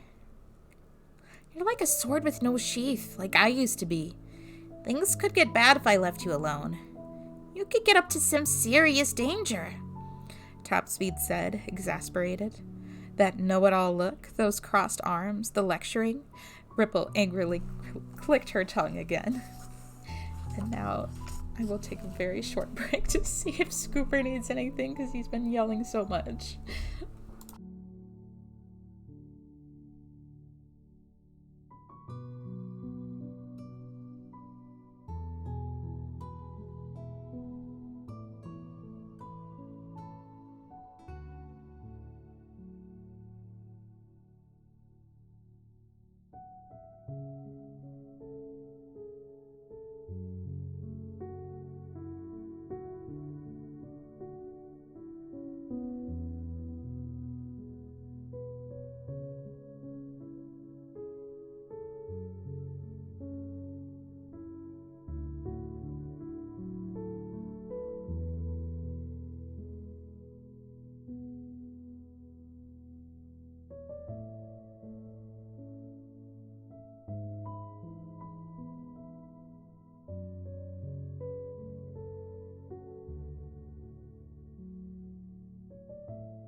All right, I'm back, and I also peeked ahead a little bit.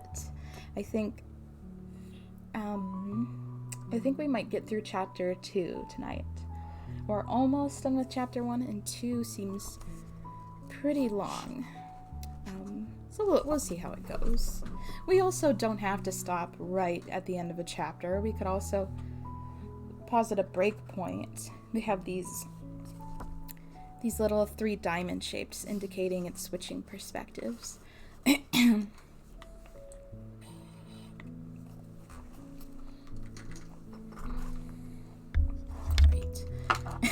I used our leap motion controller as the bookmark while I was checking on Scooper. Okay, and I got him some food. Every evening let me start over. Every evening after 5 o'clock, students packed into the hamburger shop in front of the train station and filled it with 1,000 different conversations. The air bubbled with excitement and laughter, but the everyday chaos always stayed under control. The employees and customers were all used to it.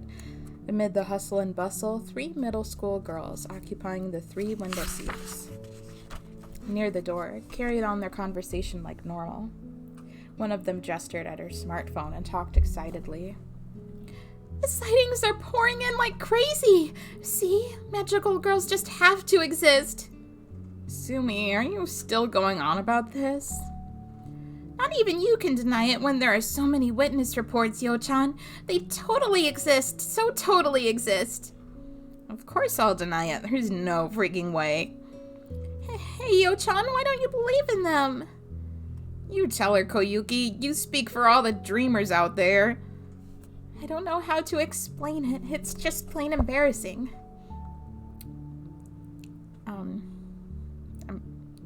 Why is it embarrassing? Well, Koyuki, why are you so curious? I just am. It's kind of hard to tell who's talking when it switches back and forth so fast.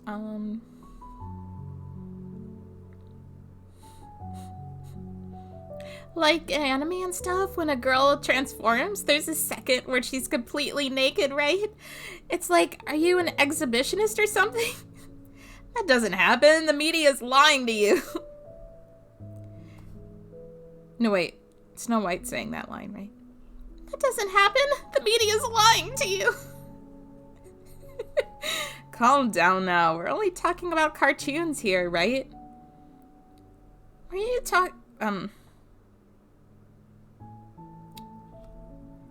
two talking about anime anyway? This stuff is happening in real life. There are eyewitnesses and everything. Snow White doesn't get naked. That's just a myth. There's no way people can grow wings and fly or get hit by a dump truck and just walk it off. Come on, Yo-chan, dream a little. If something may or may not be real, it's just more fun to think it's real. Sumi, you need to come back to Earth. Reality is important. I'm not delusional, okay? I just think it would be cool if they existed, even if I know how reality works. Yo-chan, you're missing out with that attitude. The internet's going nuts. There's info on magical girls everywhere. My favorite's this one, the one in white. She seems real down to earth. I'd be relieved if she came to my rescue. She's like chicken soup for the soul. Koyuki, why are you grinning? I'm not grinning at all. A week later, only 7 days, and yet the anticipation had made them feel so long to Cranberry. Oh, that's me. A glance at any aggregate site revealed just how hard the other girls had been working. None of them wanted to be cut. Cranberry navigated to the chat on her magical phone and logged in. Attendance was unusually high, similar to last time. Right away, Nemarine was unceremoniously named as the one among them with the least magical candy. She didn't seem particularly tortured or regretful about the results, just a little embarrassed. While the vast majority of the girls wanted to wield the great power they'd been given, she'd preferred to listen to their tales of adventure. Cranberry couldn't recall a week where Nemarine hadn't been there, and she was always easy to talk to. But through her perfect attendance, her relationships with the others ran deep. Unlike Cranberry, simply there to be there, she had never missed an opportunity to chat or listen. Everyone knew her. Snow White, Topspeed, and Sister Nana were the most torn up about saying goodbye. I'll always be watching you guys on the internet. I'll always be cheering for you. To which Fav responded, Well, goodbye, Pone. And the pajama-wearing avatar was gone. Then the top earner was also announced, which ended up being Snow White by a landslide. Everyone, try to emulate Snow White, Pone, Fav said, ending the chat. Once the girls left, until it was just Fav and Cranberry, she had a question she wanted answered. Cranberry. Oh boy, I get to voice myself. This is so fun. I have one question, if you don't mind. Fav. What is it, Pone? Cranberry. What exactly happens when one loses the right to be a magical girl? Fav. Girls who have been cut die, Pone. Cranberry. Do you mean that figuratively? As in they die as magical girls? Fav. It's a biological death, Pone. A franker answer there wasn't. Cranberry logged out without responding and tossed her magical phone at her pillow, just as she had a week ago. Chat logs were available even to those not present, which meant soon all the magical girls would learn what she and Fav had discussed. This would fundamentally change the implication of getting the axe, not to mention the meaning of the game they were playing. Cranberry crossed her hands behind her head and rolled onto the bed, staring at the ceiling. Chapter 2: The Princess and Her 4 Followers. Oh, this is so fun to me. I hope everybody's having fun.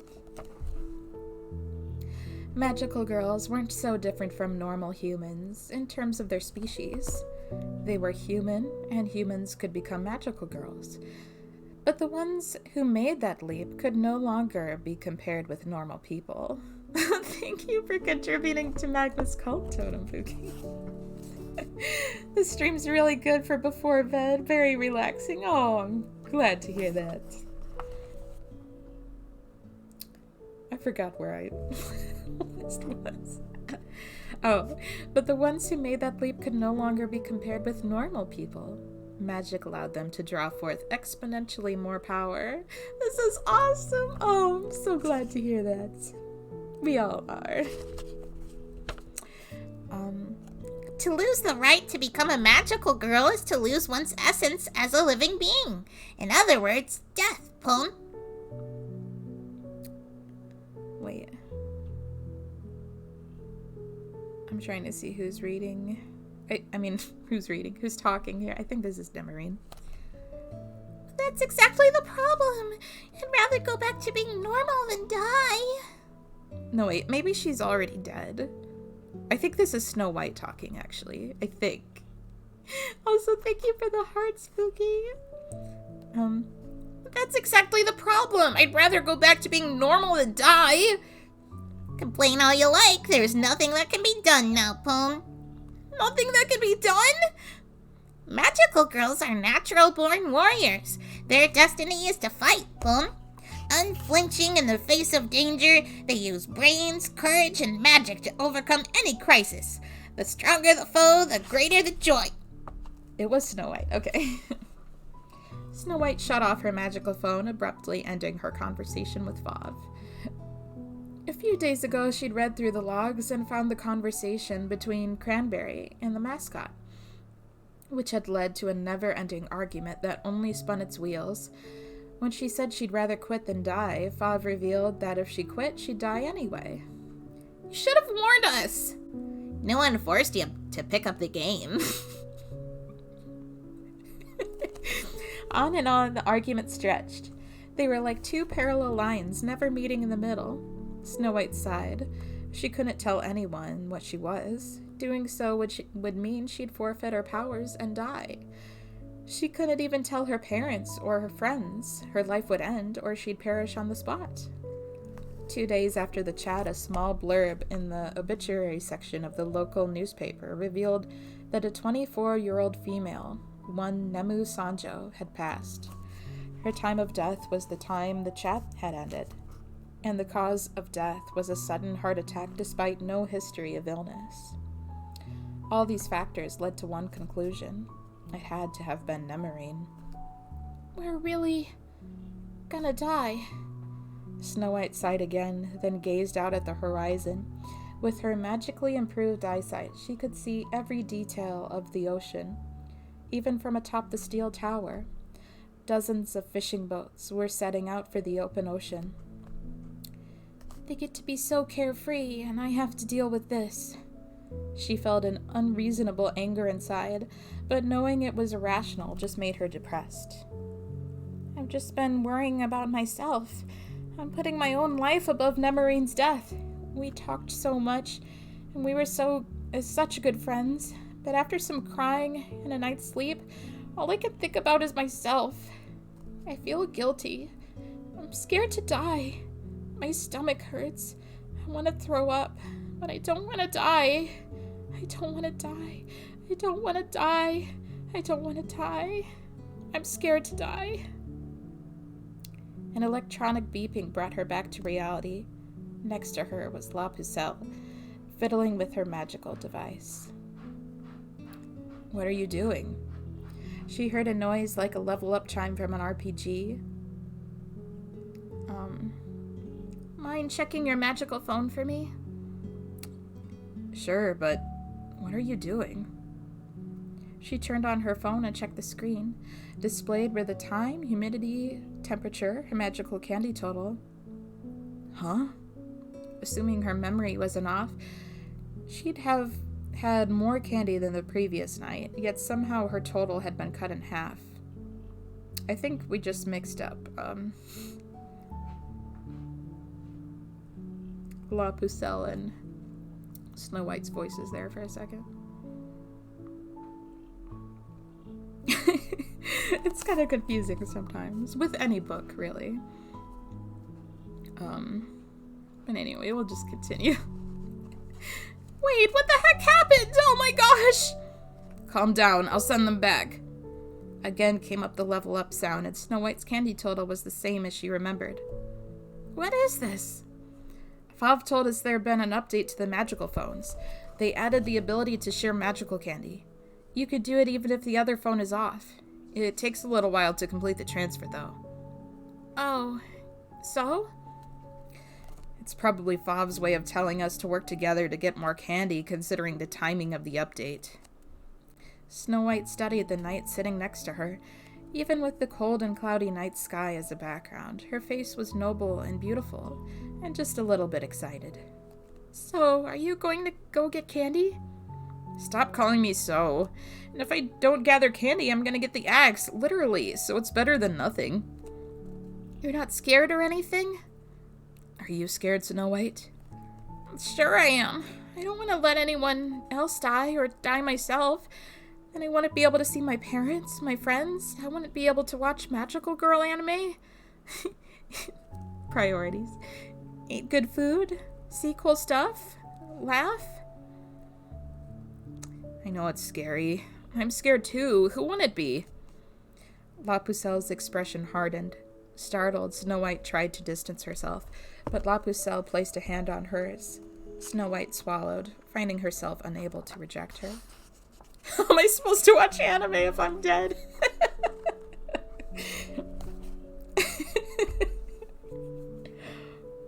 But if we let the fear paralyze us, it'll be us on the chopping block next. You don't want that, do you? So let's work hard together. She would have been right home with the girls on TV she'd cheered for all those years, ready to challenge even the strongest enemy with a heart determined to protect those important to her. Were the others thinking the same thing? Were they stealing their resolves just as La Pucelle had? Snow White felt like the odd one out for being so scared. Was she the strange one? What would Nemarine say? Snow White recalled her smiling face, all ears, to yet another story of adventure. She wiped her eyes with her sleeve. Don't cry, Snow White. La Pucelle drew her sword from its sheath, offered the handle to her, and took a knee. The blade was nearly 2 feet long, its steel sparkling. My sworn friend, Snow White, I vow to be your sword, no matter what befalls me. Her words and actions seemed rehearsed, but her eyes were sincere. Despite being told not to cry, Snow White couldn't suppress the great big tears spilling forth. She hugged La Pucelle tightly and put her lips to her ear. Thank you.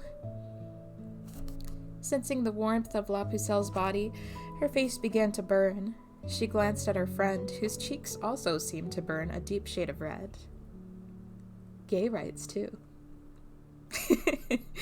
Ripple had no idea what Top Speed liked about her, but she was acutely aware of her new title, partner. In chat, the witch went on about my partner this and my partner that, and then made sure to let Ripple know, even though she never asked. It annoyed her. The only sounds from her mouth were tongue clicks, but the ninja never turned her away, or yelled at, or abused, or hit her, instead choosing to let her talk. Top Speed, taking Ripple's silence as approval, showed up almost daily to pick her up for a night of candy gathering. But Ripple hadn't simply caved. She wouldn't be putting herself through hell for no good reason.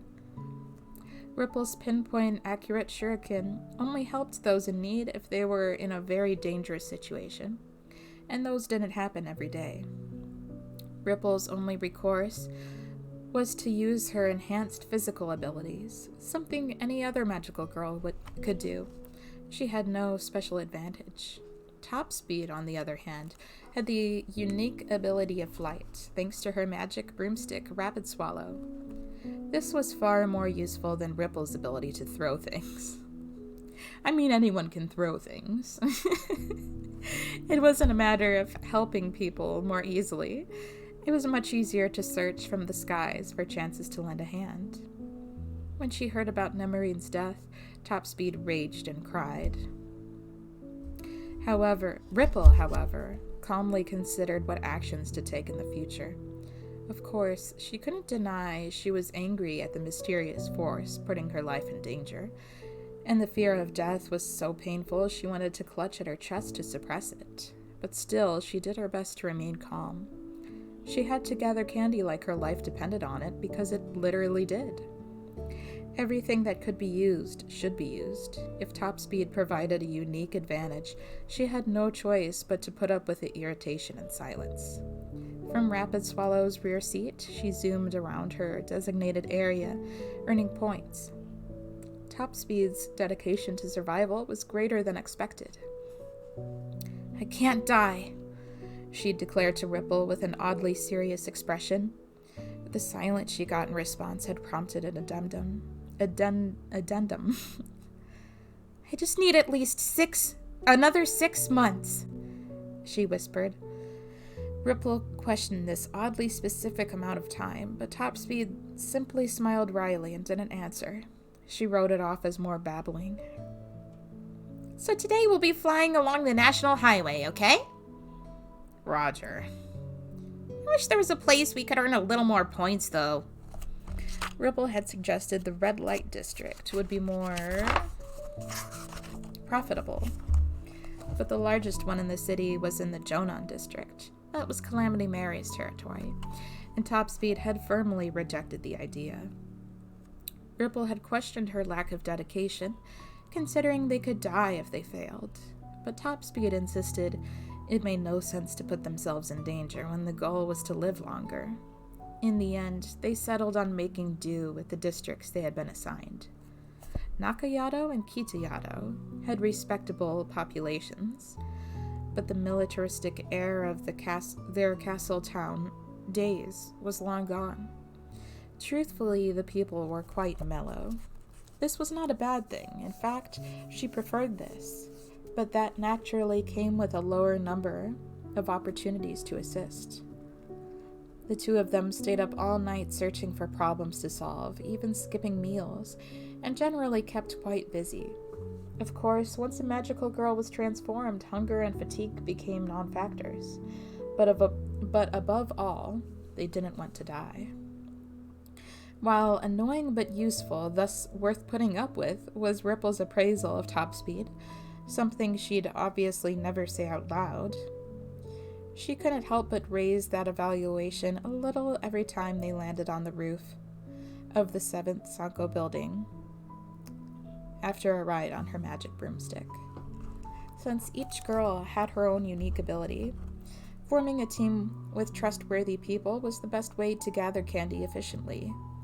But for Ripple, who preferred to be alone and had always avoided contact with her colleagues other than Topspeed, this was no easy task.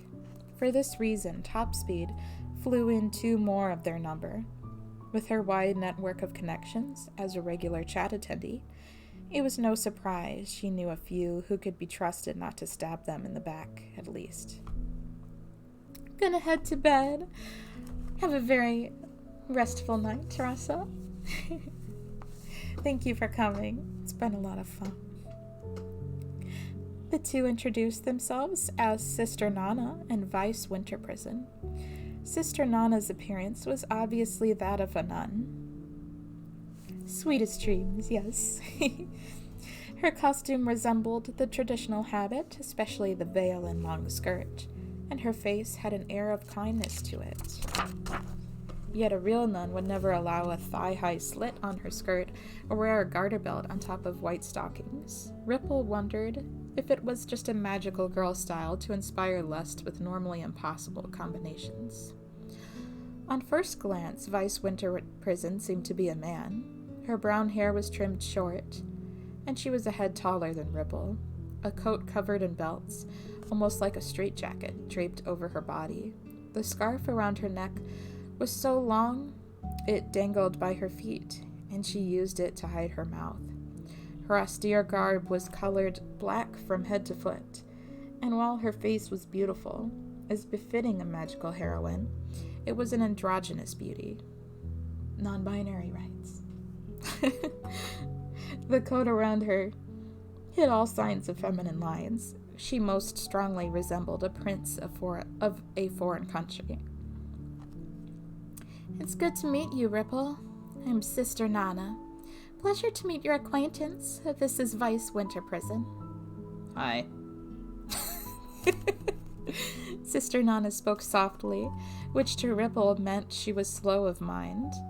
Winter Prison's voice was low, her demeanor curt. To Ripple, this was a sign of a superiority complex.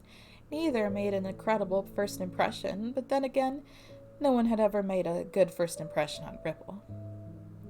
That wasn't hugely concerning. What was concerning was Topspeed's troubled expression as she dropped them off. After a few more formalities, Sister Nana began. I think this is wrong. She got straight to the point. What's wrong? This situation. We were given power to bring peace to the world of man, Not to hate, quarrel, and compete among ourselves. What good can this accomplish? She clasped Ripple's hands and drew closer. Ripple frowned, but the nun paid her no mind and continued. It is during times like these that we must band together. So I was going to voice Sister Nana, but it seems like Cuddle's ending up taking over that role, which makes sense because Cuddle kins Sister Nana, mainly because the relationship she has with Vice Winter Prison, who is very magma.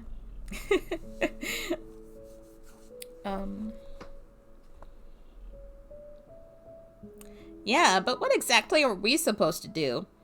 Top Speed asked in Ripple's stead.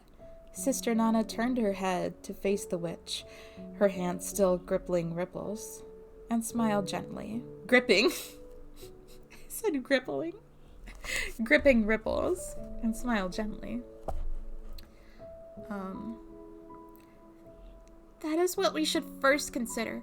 If we put our minds together, we can surely come up with a sound idea. Top Speed grinned awkwardly, Ripple tissed, and Winter Prison coughed. It was entirely possible the cough was meant as a warning to Ripple for clicking her tongue, but either way, Sister Nana continued unfazed. Only the mind of a magical girl can solve this. I submitted a formal complaint to the management through VAV, but it was ignored. Sister Nana said, I would like to speak to your manager. Oh, you did? Yes, but it did no good. Fav told me to give up because that's just how things are. This is not an issue we could afford to give up on. One poor soul has already fallen victim to this vicious system. Nummarine? What regret, what sadness, what pain she must have felt. The poor thing. I mean, she just wants to speak to her own damn manager.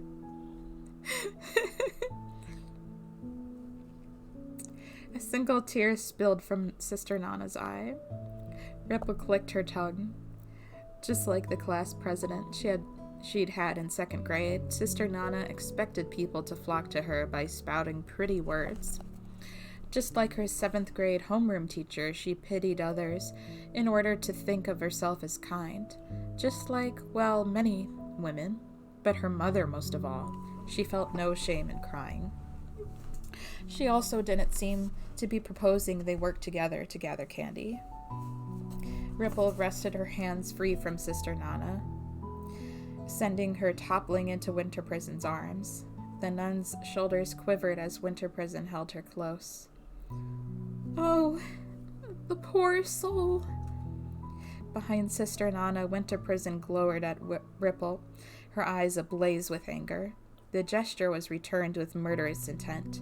The taller girl narrowed her glare, and Ripple moistened her lips. Winter Prison stepped in front of Sister Nana as if to protect her. The ninja moved her right hand to her back and found the hilt of her sword. All right, I see what you're trying to say. Top Speed shouted and clasped her hands loudly, attempting to dispel the tension. I need to discuss things with my partner, so let's leave it at that for today, okay?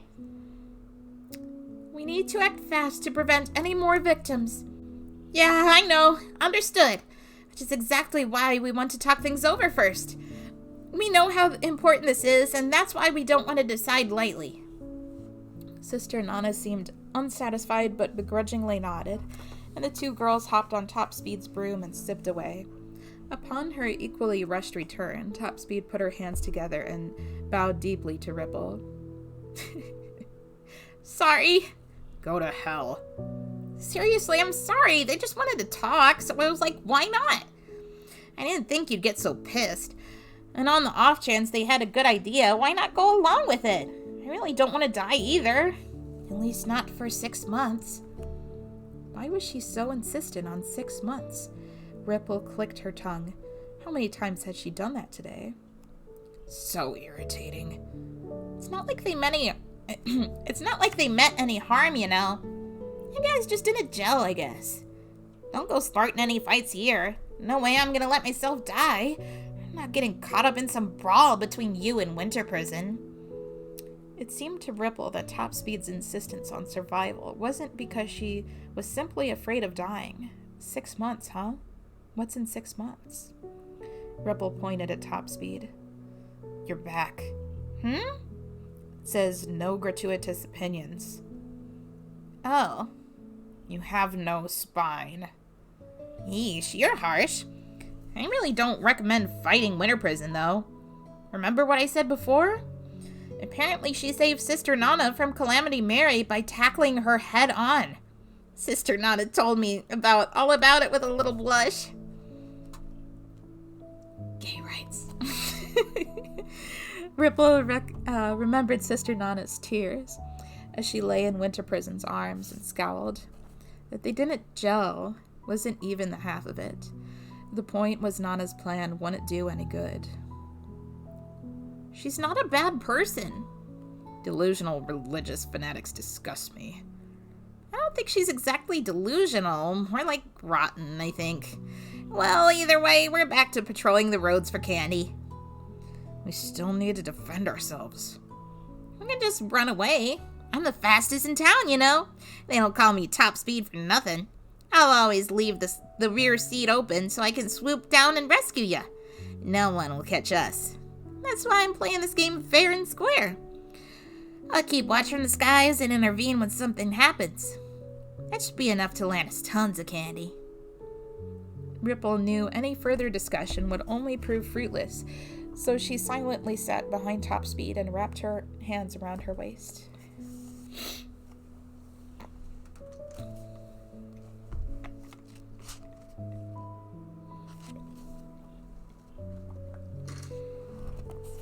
In cities, Nishimonzen was crowded with temples. From grand, enormous structures to tiny ones tucked away in between buildings, shrines lined the streets. And of all the temples in Nishimonzen, Okitsuji was the oldest, or rather the most decrepit. It was not some ancient and storied place, and it had no one to look after it. It had simply been left to rot. And as far as the middle of town went, it wasn't a bad place to hide magical girls. Specifically, 5 of them. Ruler fingered her tiara, then adjusted its position and sat down, using her long cape as a cushion. As you know, our magical phones have received an update. As she spoke, Ruler focused on a decapitated statue of a bodhisattva. Kneeling there was a girl in swimwear. Ruler found herself thinking that if the pure white school swimsuit and goggles dangling from her neck reflected her identity as a swimmer, then the headphones and curls were pointless additions, serving as her magical girl chic. The swimsuit meant for younger kids, combined with that voluptuous body made for a morally indecent picture. This update allows us to move magical candies between us. A few feet in front of her was a girl with dog-like ears, only her head visible above the hole in the dirt floor. According to her, she felt most at home in holes she dug herself. She wore a hooded cape, and her dog ears peeked out from holes on the top. Paw gloves covered her hands, and around her neck hung a collar. The patches of fur on her outfit and tights were white with black polka dots, and her shorts had a hole in them near her butt to allow her tail to poke through. Does everyone understand what this means? Perched on a beam was a crow wearing a ruby necklace. The next second, it was a black cat in boots. The second after that, 2 magical girls sat in its place, swan-like wings on their backs and rings of light above their heads.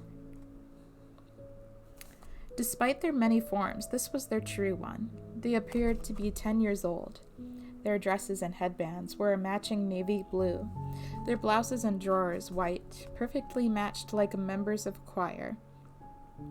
There were only 2 ways to tell the girls apart, whether their short bobbed hair flipped under or out, and whether the ribbon each wore around her ankle was on the left or right.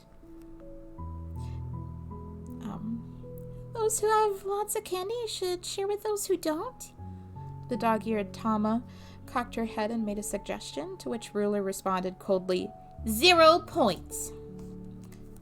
Trying to see who's saying this. Should form teams and try to make sure we have enough candy? Oh, that sounds right. Sis, you're so magical. The twin angels, Meadow and Unile, known as the Peaky Angels, pointed at each other. 30 points. Ruler announced. Swim, Swim, what do you think? The girl dressed for the pool, Swim Swim, said not a word but shook her head. Her sizable breasts shook in unison with her head.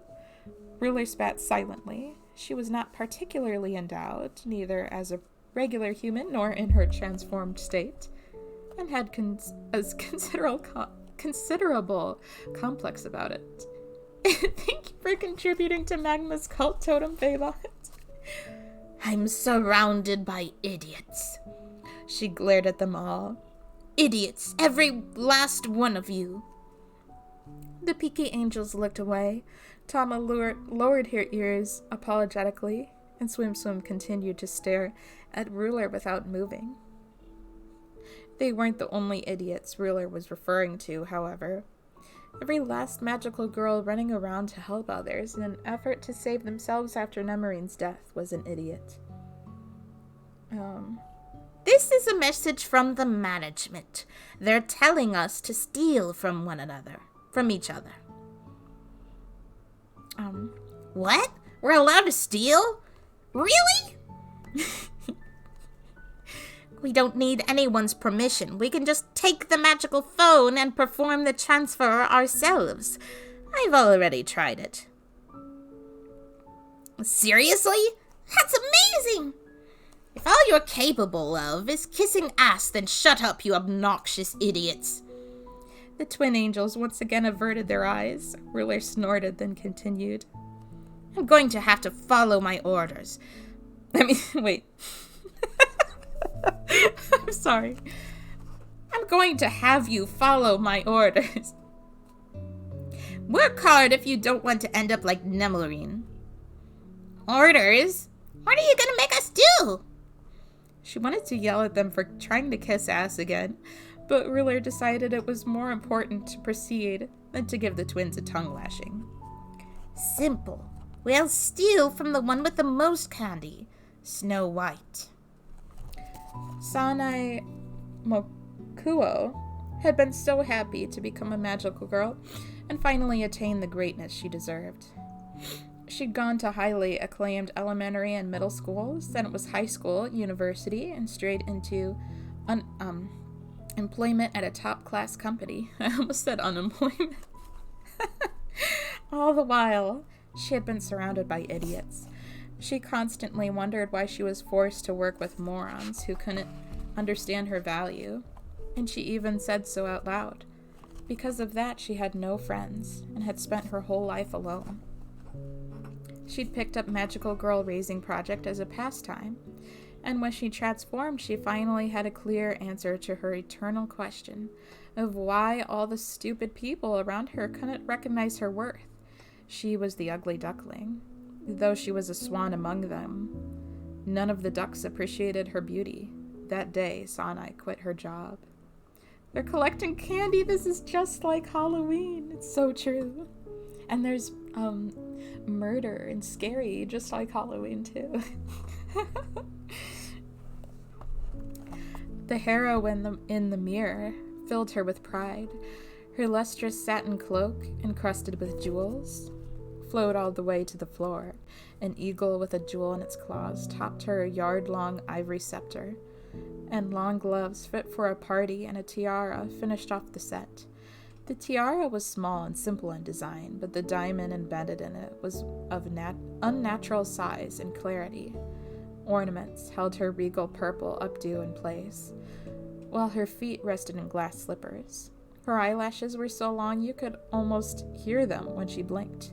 She had no need for foundation or makeup. She was free of all the miscellaneous chores she'd hated as a normal human.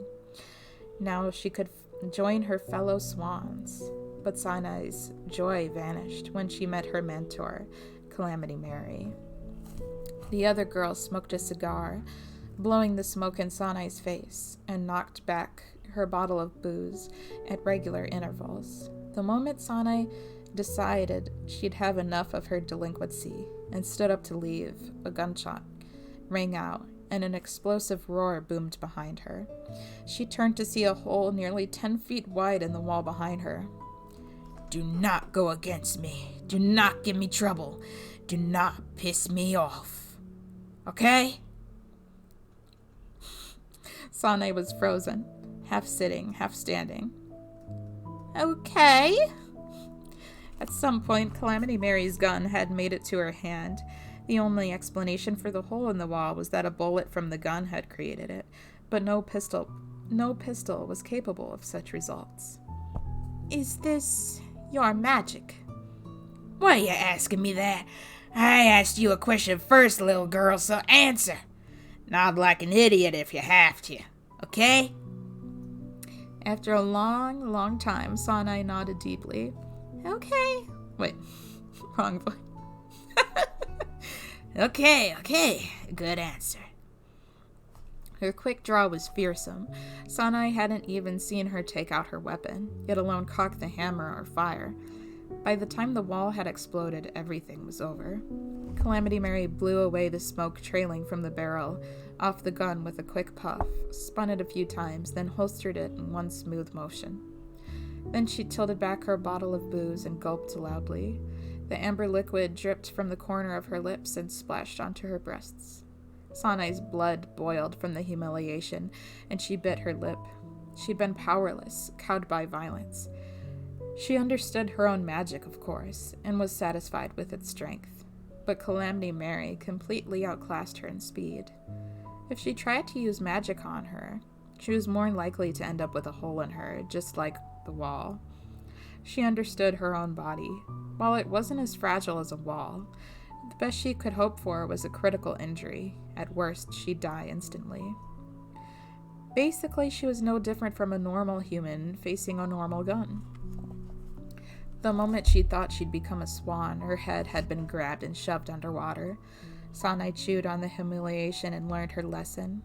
What she needed were bodyguards, she realized. Human shields that could withstand punishment until she could cast her magic on Calamity Mary and exact her revenge. Thus, every time a new girl joined, she volunteered wherever she could to be their mentor, solicited the easily manipulated ones, and formed her own faction. It consisted of the slow-headed Tama, the Peaky Angels, who blindly followed any and all orders, and the taciturn Swim. Tama was a dog, a foolishly faithful creature, who obeyed a strong owner. No matter how many times she was beaten or kicked, she would continue to wag her tail happily for her master. When Sanai gave her a collar, she joyously ran laps around the temple. The Peaky Angels were cowards. One strong word from her rendered them speechless. Sanai still had no idea which one was Unile and which was Meanile, but they never made a fuss about it. Swim's silence stemmed from ignorance. Sanai had once discovered her staring at a Nishimonzen directory sign. When she'd asked why, the girl had responded with, "What does this mean?" while pointing at the English letters of Nishimonzen. She remembered everything she was told, so it wasn't that she had terrible memory, but she often couldn't read simple kanji either. They did say women with big breasts were stupid, though. Doing her so dirty. All of her followers were idiots. None of them could think and act on their own. But by following Sanai's orders, I can read. They could do something of significance. They were happier this way, even if they had to die for her. The Peaky Angels agreed to the candy theft strategy easily, saying, "Sure, that's easier." Super cool, huh? And Swim Swim nodded silently, but Tama was the one who couldn't get past the ethical problem. Should magical girls be stealing from others? "You have to listen to what the leader says," Swim Swim warned, and in the end, Tama too nodded. Ruler had a rough understanding of Snow White's usual patterns, but to confirm that nothing had changed recently, she sent out Tama and the Peaky Angels to scout. Only she and Swim Swim stayed behind at Okatsuji. Ruler found herself repeatedly glancing at Swim Swim, sitting on her knees and not moving a muscle. She just wouldn't move, so finally Ruler opened her mouth. "Why are you on your knees?" "This is the proper position to assume when before our honored leader." "Is that something I told you?" "Yes." She had a habit of reciting Ruler's past instructions at every opportunity. She remembered everything, even the meaningless insults and thoughtless narcissistic declarations Ruler had forgotten herself. She had accepted Swim Swim's behavior as simple loyalty, but there were times that it wore on her. "Just as you may not tell regular humans your true identity, you may not share it with other magical girls without my permission. Your leader must be the object of your affection. The organization is the most effective when everyone tries to imitate her. Above all, deal with strong enemies swiftly. Never let down your guard, even after becoming a magical girl and gaining mystical powers. If any enemies that can fight us exist, they too will have similar powers." Sometimes she'd run her mouth based on whatever was happening at the time, but Swim Swim remembered it all. Ruler walked over to her, crouched down, and patted her head. "Even an idiot can be slightly bearable if she fills her head with noble things." "Noble things like what?" Ruler smiled and answered, her voice cold as ice. "My words." Ruler's strategy was simple. It had to be, or her brainless subordinates would fail to keep up, make stupid mistakes, and bungle the entire operation.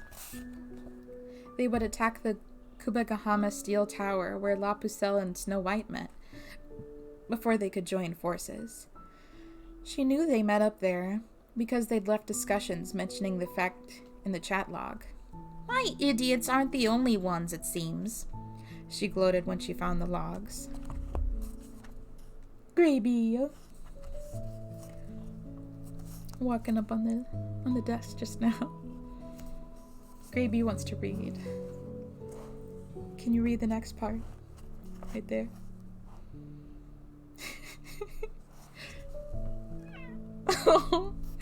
That was so good, but I might have to translate it.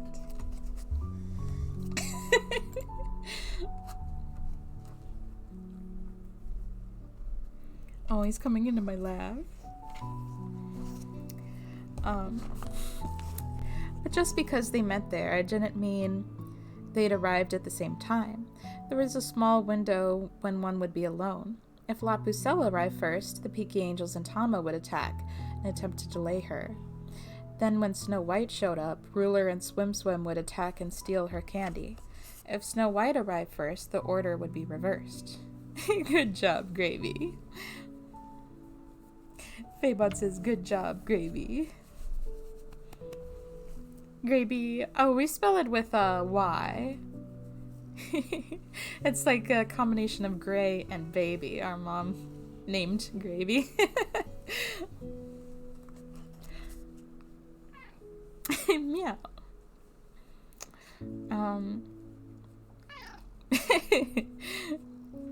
Ruler had no experience in battles between magical girls, nor did she have any information on what kind of special powers they'd be up against. It was concerning, but the same went for her opponents. Most likely, neither La Pucelle nor Snow White had ever fought another of their kind before, and no one knew what magic Ruler's group was capable of. Gravy with a B, yeah. Exactly. Tama's ability to instantly dig holes was well suited to ambushes, and the Peaky Angel's abilities to transform and fly were perfect for diversions. Ruler's magic was unbeatable as long as she had a guard, which made Swim Swim perfect for the job, since she could nullify physical attacks with her magic. As a team, they weren't too shabby. As long as the idiots don't make stupid mistakes. Then the magical candy theft would be a success. This would be a practice run, a test of sorts. Gravy just licked my nose. I'd like you all to know. If they succeeded, they could move on to the next step, assaulting Calamity Mary and stealing her candy. Ruler's humiliation still smoldered, and its embers would never be extinguished until Calamity Mary was on her knees. There! I see La Pucelle! The Peaky Angels reported through their devices. Apparently, they had spotted La Pucelle from their vantage point above. She's running toward the tower! She's pretty fast with all that armor! Execute the plan accordingly. Swim Swim and Ruler leaped from the bushes beneath the steel tower and began to ascend. La Pucelle slowed when she noticed the two angels descending upon her. Unile and Meanile together formed the Peaky Angels. She had seen them in chat before, but never in real life. The sneers on their faces half explained what was going on, but their next action, simultaneous dive kicks from the front and back, made their intentions perfectly clear. She dived off the gravel path and rolled over some bushes, drew her sword from its sheath, and, still crouched, pointed its tip at the twin angels. With one hand, she easily wielded the 2.5-foot blade, stopping it on a dime. What do you want? What do you want, she asks. Isn't it obvious? Candy, please. Her blood boiled with anger at the magical girls so weak-willed that they instantly turned to stealing others' hard-earned reward, and just a tiny bit of excitement at the opportunity to unleash her full power. Ever since she obtained this strength, she dreamed of a victory over a powerful enemy. The twin angels flapped their body length wings and circled from above. They seemed to be looking for the right moment to strike. They'd definitely attack as soon as she tried to stand. La Pucelle slowly moved her left hand, then stopped. Something was vibrating ever so slightly below. Just as the circling angels rocketed toward La Pucelle, a 3-foot wide hole opened up below her. If she didn't jump, the opening would swallow her. But if she did jump, the angels would attack her while she was unable to move freely in the air. Both choices would lead her to a worst-case scenario, so she chose neither. Instantly, she reacted, jamming her sword beneath her feet and jumping on it. Width, length, and thickness all grew to 5 times the original size, until the sword could support La Pucelle and keep her from falling into the hole. This was La Pucelle's magic, to change the size of her sword at will. She could choose the perfect length for any moment. She could hear scratching from within the hole, but it was impossible to nick the enchanted sword. Hesitation flashed across the angels' faces. They tried to stop their descent, but instead they lost their balance in midair. Noticing this, La Pucelle leaped off her sword. I feel like it's leapt, but it says leaped. Leaped off her sword and swung her sheath at one of the angels. Meow. The angel tried to dodge, but was surprised when she couldn't. She had thought she was far enough away, but failed to account for the sheath's newly gigantic size as well. The sword wasn't the only thing that could expand. The sheath covering it was also capable of this. And its flat side connected, smacking the angel to the ground. La Pucelle landed and dashed toward the hole, shrinking her sword to a little under 2 feet.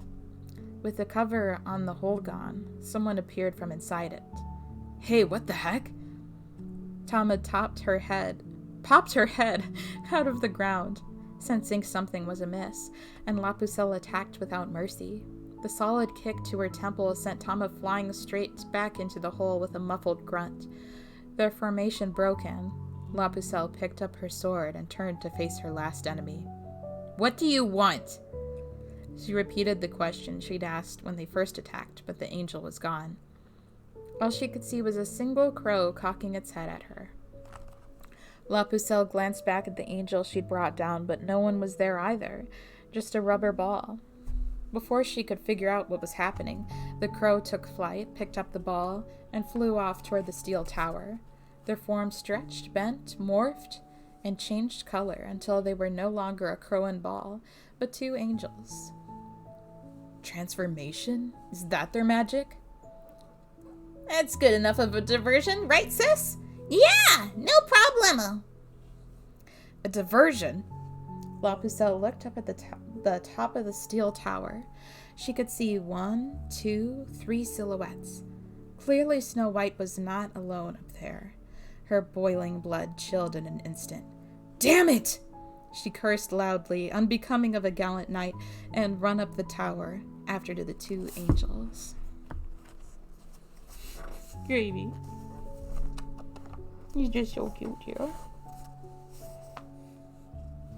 Meanwhile, the plan went perfectly for Ruler and Swim Swim. They'd scaled the steel tower, attacked the magical girl standing there, the one in the white school uniform, and the darling of internet news sites. La Pucelle's sword.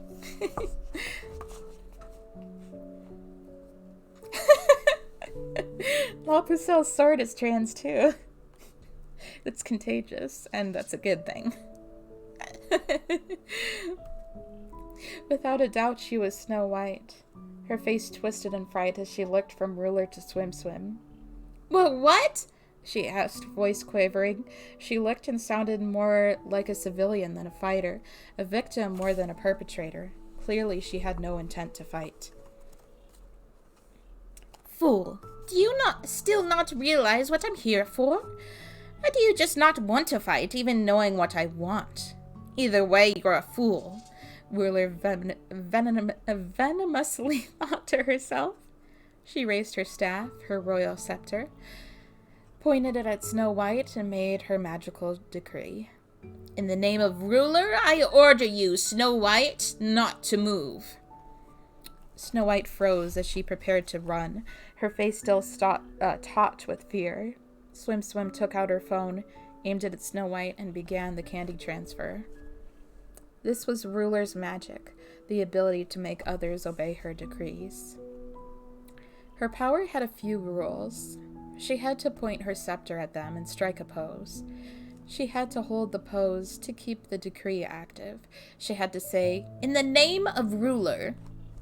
She could not be more than 15 feet from the person, and she could have a maximum of 4 people under her command. However, such an ability was powerful enough to require such limitations. Once she made her decree, it was checkmate.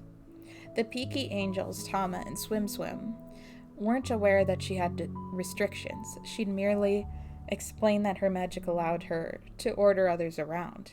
She wasn't foolish enough to tell her subordinates her own weakness. It was much more convenient for them to think of her as an all-powerful leader. The decree, "Give me your candy," would have been less complicated than "Do not move," but it didn't prevent the problem of an immediate counterattack once the candy was transferred, so she prioritized safety. Ruler was clever, and clever people were careful. Swim Swim, are you done yet? Almost. Honestly, this pose is tiring, you know. Just a little more, and I'll be... Swim Swim cut off. Ruler looked to see, to where she was gazing, and down below them 2 angels hurled toward the tower. Behind them, she could see a knight charging through the gravel and leading a cloud of dust in her wake. Those stupid, idiotic garbage! They couldn't manage to be a distraction? I'm almost done. Shut up, fool!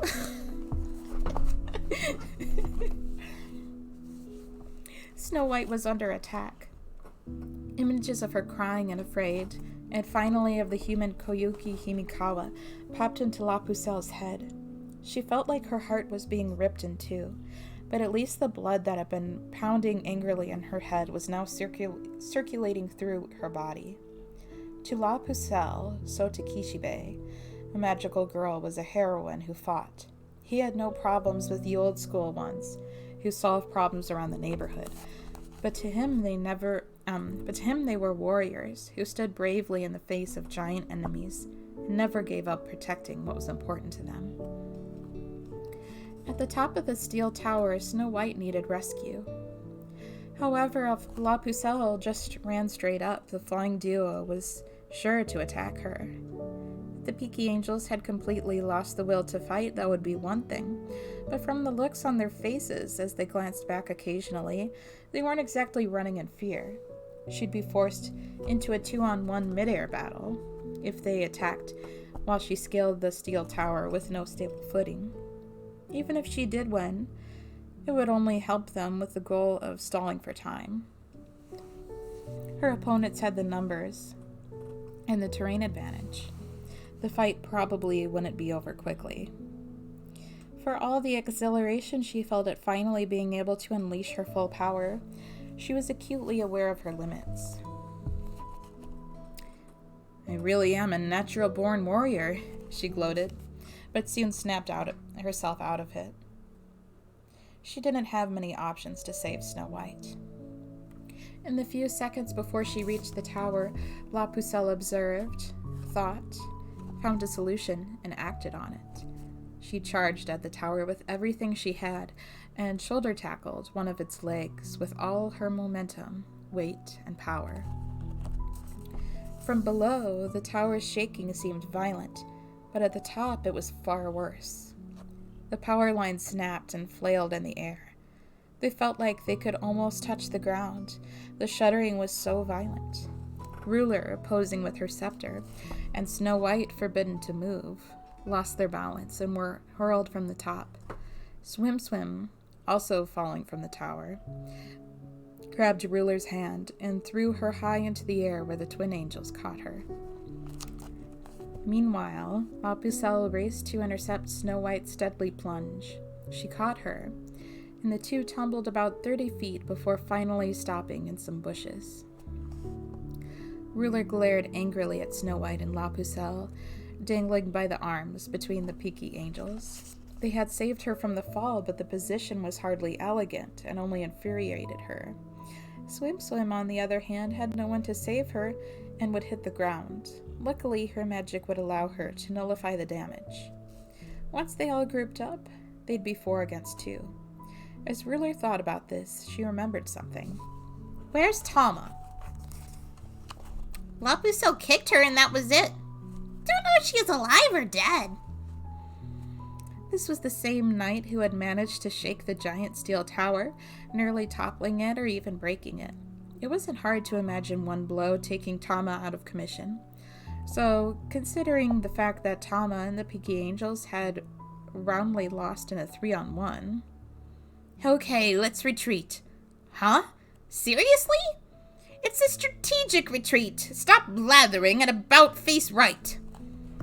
As Snow White and La Pucelle picked themselves up, the angels made their escape with a sharp turn to the right, leaving the pair behind. Ultimately, the cowardly seeming strategic retreat turned out to be correct.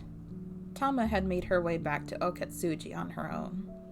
Her memories were a bit scrambled, but then again her brain was normally scrambled, so Ruler deemed it not a problem. Swim had not just returned, but returned victoriously after completing her task. She'd succeeded in stealing Snow White's magical candy and come home in style. Her magical candy stores, formerly 826 pieces, had jumped to 2,914 pieces after the operation. She had taken 2,088 pieces, which was more than anyone in their group, including Ruler, possessed by a factor of 2. She collected 2,000 pieces on her own? Wait. That wasn't supposed to be Ruler. She collected 2,000 pieces on her own? How do you even get that many? So bourgeois. This is a modern-day revolution! sis. You're so magical. When we go back and forth between the angels, we always start with Meadow. And I think Unile is the one that's always calling Meadow magical. So I think we should have reversed them, but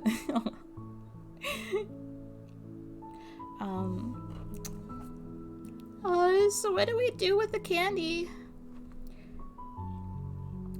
We snagged 2,088. Divided by 5, that's 417, remainder 3. It's uneven. Wait. That's also not really. I need to look ahead. I just assume who's saying what. We snagged 2,088. Divided by 5, that's 417. Wait.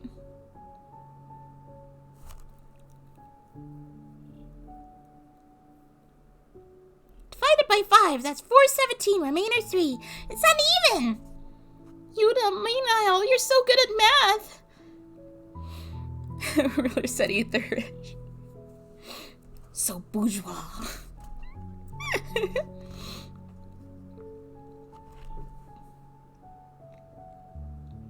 No, there's no remainder.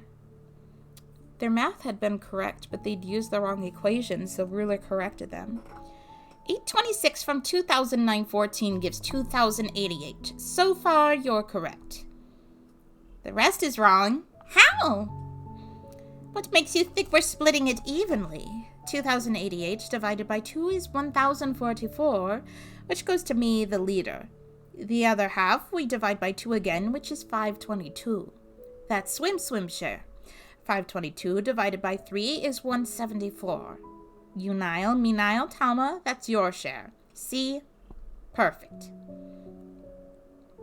The rundown temple went silent. The hushed stillness, which should have been normal for the abandoned temple, was eerie. Ruler immediately broke the silence she had created. Anyone have something to say? She glared. We have you incapable idiots who couldn't even do the job you were given. A helpful idiot who actually managed to fulfill her task, and me, the leader, creator of the plan and executor of its most important role. So what would make you think we get equal rewards? Are you stupid? Oh yes, you are. I knew that. You're senseless, incapable, and can't even stall one person 3-on-1. You almost screwed up the whole plan, but out of the kindness of my heart, I'll forget this. Ruler pointed at each of them in turn and scowled. The twin angels looked away, Tama's ears drooped, and Swim just listened, kneeling with perfect posture. Ruler snorted and jabbed her scepter onto the temple ground. Know your place, idiots. Just be grateful you haven't been punished. Just get some water. We're almost to chapter 3. Wait, I just want to see how long chapter 3 is. Oh, maybe we can finish through chapter 3. I'd like to go for like about 1 more hour. Because I will be joining Fukuma for their stream. We'll be doing a Sonic X watch party very soon. In an hour and 10 minutes. So I'd like to not be late for that. But I think we should be able to get through chapter 3. Alright. Chat number 2. Fav. Now it's time for this week's chat. But it seems we're missing a few people today, Boom. I hope they don't think they can just check the logs later, Boom. No one here seems to be talking much either. So let's try to make this a little more bright and fun, Boom. That's what magical girls are all about, Boom. Now, back on topic. Let's talk about something happier, Boom. A new girl will be joining us this week. Clappy clap! And there's tildes after the word week and clap. I would like you to know. She doesn't appear to be here. She's probably just shy, Boom. Still, please try to attend next week, okay? Side note from Gadget, every time I do the the foul voice, I want to do this because the anime where he. Okay, Promise Foul, Pone. Next, what you're all most interested in. Time to announce who has the least candy this week, Pone. This week it was Ruler. Too bad, Pone. Looks like you tried really hard, but you just barely lost, Pone.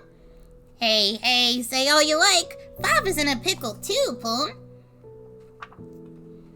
Oh, and this week's top earner was Snow White, Pone. Congrats on 2 weeks straight. Everyone, gather lots of candy and aim for the top, Pone. Well, see ya all here next week, Pone. Bye-bye.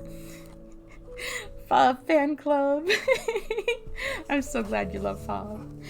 Does seem a very Fabiotics character, or Fabot character, I should say. I don't know why I said your username instead of your name. The chat ended. Only Tama, Swim, the Peaky Angels, Ruler Cranberry, and Fav had been in attendance. Everyone was probably on high alert and considered the others their enemies. Man, that worked perfectly. So magical, huh? The fading light illuminated the run-down temple grounds of Okatsuji and Nishi-Zenmon. I thought it was Nishi-Monzen. Is that a typo? I swear it was Monzen, not Zenmon. Fabiotics Extended Universe. I think that's a typo. I swear it's Monzen. The Peaky Angels weren't even attempting to hide their glee as they high-fived, clapped, and hugged. They paid Tama and Swim no mind. The former's expression was mournful, while the latter displayed no emotion. This elicited more from the Angels. The nasty girl is gone! Miss, I'm better than you! Miss, I won't share the candy! Miss, you're nothing but idiots and morons! Seriously, what a nasty girl! To the Peaky Angels, Ruler had been nothing but terrible. She was haughty, greedy. Whenever she opened her mouth, it was to insult or belittle. Had she known how Meadow and Unile talked behind her back? Me and Fav and Cubey, or you mean Cube? Meet up for tea and war crimes? Very valid. What about Monokuma? Because Fav is giving me big Monokuma vibes too. Maybe it's the color scheme. And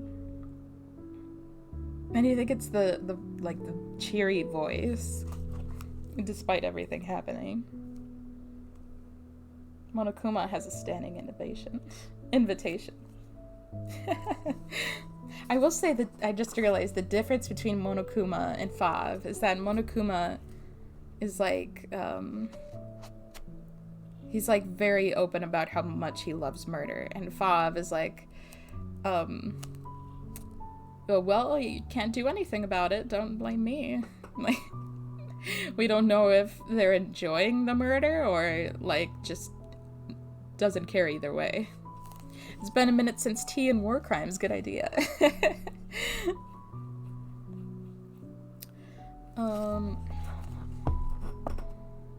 Where'd I go? In Tama's eyes, Ruler had been a scary person. Her reasons were the same as the twin angels, but Swim had known to the three of them, on some level or another, Ruler was a hindrance. So much so that they would easily agree to getting rid of her. So what do we do with this? Take it out to the mountains and bury it? It should be easy with your magic, Tama. You can whip up a hole in no time. Meanwhile, Unile and Swim were discussing the body of a perfectly ordinary young woman in her late 20s. She had on a cardigan over her pajamas and sandals on her feet. Do we really have to go through all that trouble, though? Oh, good point. Let's just dump her somewhere in the middle of the night. Someone will find... Oh, he didn't mean to switch voices. Someone will find her in the morning. Yeah, let's do that. Ruler had screamed, "Why? How?" until her very last breath, even lying on the ground as a normal human. Her hands were outstretched, as if she were trying desperately to grab onto something. Swim Swim stood up and went over to Tama, who was hugging her knees, covering her ears and shivering. Bending down to her eye level, she soothed her with a pat on the head. Tears welled in Tama's eyes. Swim Swim relaxed her face, lifted the corner of her mouth slightly, and said simply, "It's okay." She patted the other girl on the head. "I'll take care of the body," she declared, picking it up and slinging it over her shoulder. You don't have to do that, Swim. Yeah, you're a new leader. "We're disbanding. You're all free to do as you please." Behind her, the Peaky Angels still tried to argue, but Swim Swim ignored them and pushed open the temple doors. As always, they creaked loudly. She remembered how, when Ruler was alive, she had told them to oil it. Swim Swim ducked into a Nishimonzen alley. I knew it was Monzen. It's funny that they spelled it wrong. They forgot what they named the city for a second. No moon was out. Compared to other areas, Nishimonzen had barely any street lamps. Some residents complained, but the local government never responded to the complaints, so the alley was dark. She couldn't sense anyone following her. Ruler had always said, "You're all free to do as you please," when she got fed up with them, but the angels and Tama seemed to be obeying. She had idolized Ruler when she'd suddenly become a magical girl and had no idea what to do. It was Ruler who had come and taught her. She'd reminded her of the princesses in her dreams, and Swim Swim loyally carried out her teachings. Your leader must be the object of your affection. The organization is most effective when everyone tries to imitate her. And so Swim Swim obeyed. Her mentor was a princess, and princesses were always right. She was strong, clever, lovely, and overflowing with leadership. Swim Swim tried to be like her. But Ruler herself was the biggest thing in the way of that goal. Two rulers meant that neither was truly in charge, because a ruler stood above all. Swim Swim adored and revered Ruler, but in order for her to take the final step, her leader had to die. That night, she realized this. Swim Swim threw up everything she'd eaten that day and broke into a fever. She'd skipped 2 days of school, but it had to be done. Swim Swim wanted to be like Ruler more than anything. But Ruler's magic was powerful. Swim Swim would have to work hard to take her out. She knew the Peaky Angels and Tama were unhappy with Ruler, but even with their help, she would still have to deal with the leader's orders. She decided to wait for the right opportunity. It wasn't long before that chance presented itself.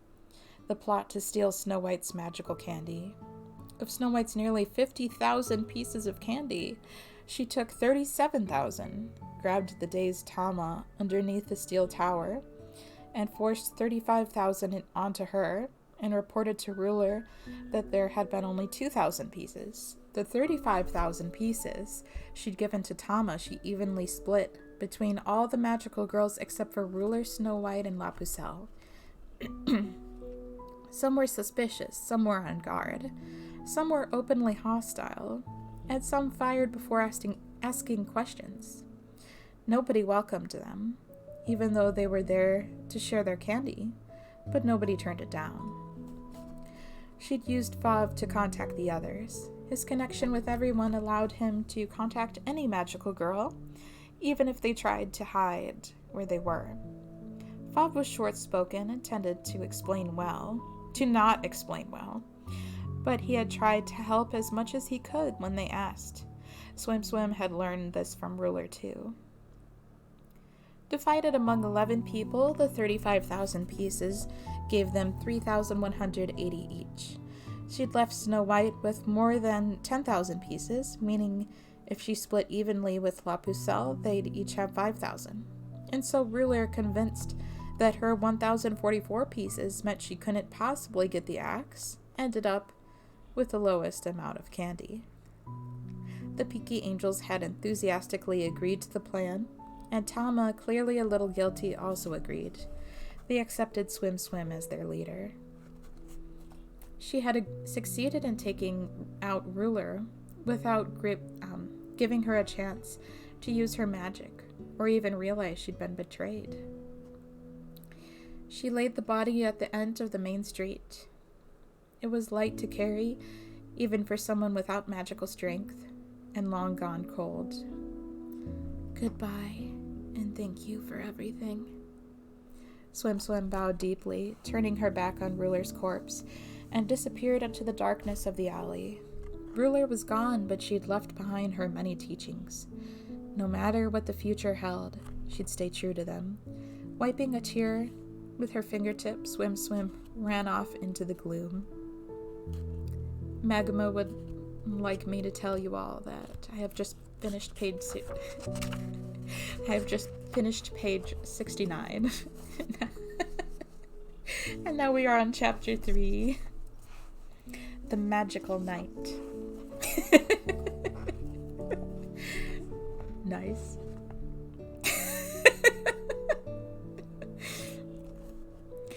As the days went by, the leaves on the evenly spaced ginkgo trees lining the main street turned from green to yellow, completing their transformation. It felt like just yesterday that the sun was high, even during evening, which made the rust-red sky seem lonely and almost colder than a normal winter's day. Shizuku Ashu drew the curtains closed and spoke to the room. Wait, who is... Oh, I think that's... Oh, right, that's, Sister Nana.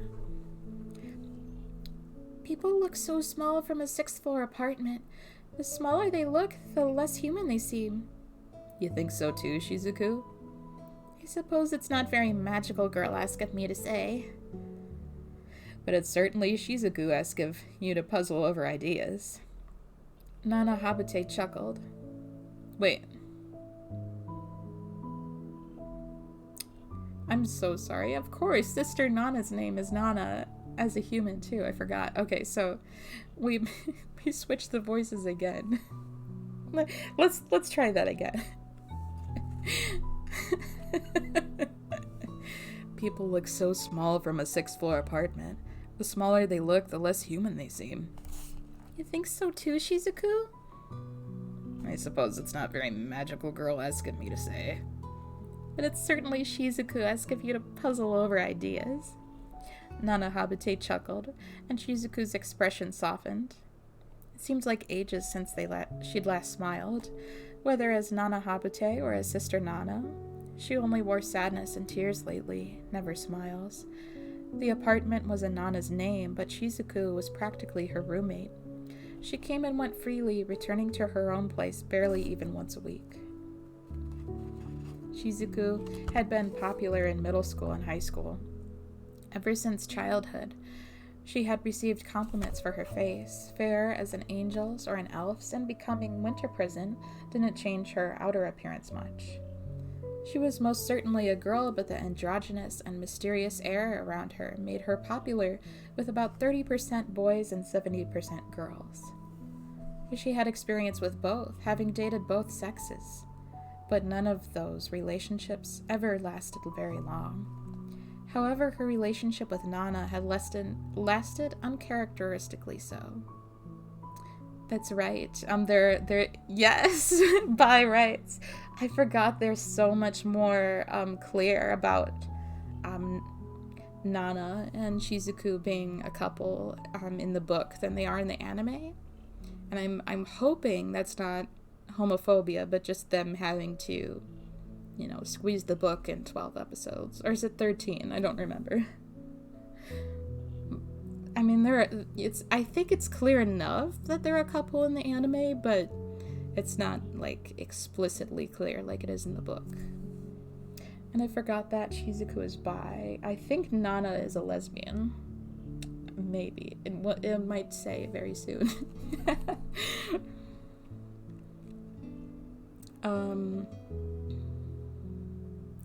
The two first met in a university seminar. Eventually they became friends, spending weekends together, and Nana showed Shizuku the game she'd been playing recently, Girl Rights. Magical Girl Raising Project. Thus it seemed like fate that when she was chosen, Nana was too. However, that wasn't the reason they remained together. Shizuku wasn't a doe-eyed young girl enamored with soulmates and the like. She'd been drawn to Nana since before her transformation. I guess her smile's just too cute. Did you say something? No, just muttering to myself. She sat on the sofa, crossed her legs, and rested her weight on the armrest. Nana constantly insisted it was unsightly, that it could hardly be comfortable, and that it looked like a monk's flagellation. But this position was most relaxing to Shizuku. She could only be like this when she was in a safe place, free of the danger of being attacked. The bookshelf was packed with romance novels, manga, and collections of romantic poems, and the light pink wallpaper, upon close inspection, bore a faint heart pattern. Pinned to a corkboard were pictures of Sister Nana in winter prison, aka Nana Habute and Shizuku Ashu, smiling. And one in particular drew Shizuku's eye. And she stood up. One of its corners were bent, so she flattened it out and made sure it was straight, then returned to the couch. You're such a perfectionist. Some would just call it fussy. So you're aware then? Nana laughed again. Don't make me laugh while I'm dealing with fire. Is today's menu curry? Close, but no cigar. Then is it stew? That's right, a spikenard cream stew. It'll take a while to remove the bitterness, so be patient, okay? Shizuku's expression clouded in stark contrast to Nana's as she lightly stirred the pot with a ladle. Spikenard? Cream stew? It's not even the season for them. Nana was constantly worrying about the fact that she was heavier than normal. Because of this, she refused to eat what she would have liked to in the name of her diet. You don't need to suffer to get skinny. Besides, your roundness is healthy and, more importantly, cute. They're so cute. The one time Shizuku had tried to give her heartfelt advice, Nana had ignored her for 3 days. You're skinny when you transform into a magical girl, so what's the problem? She thought to herself, but made sure to never say it out loud. She could never understand Nana's maiden heart, but she had to pretend to, or she would get the cold shoulder again. Lately, Nana had not only restrained her appetite, but tried to limit herself to vegetables. Somehow she procured mountain vegetables for dishes Shizuku had never heard of. Of course, alien dishes meant alien flavors, and each new one puzzled Shizuku. Still, it's just good to see her smiling, she thought. Nana was normally a cheerful girl, and she had glowed with joy over being able to save others as a classic heroine. But ever since the number of active magical girls within the city had hit 16 and they had been forced to fight one another, that glow had faded. Shizuku, winter prison, knew what she had to do. Nemarine, ruler. So far, there had been 2. Only 6 remained to be cut. She had to make sure Sister Nana did not end up one of them. Just imagining her death broke Shizuku's heart. Something hadn't seemed right about Ruler's demise, and Swim's offer of a massive amount of points for free was definitely related. Some among them...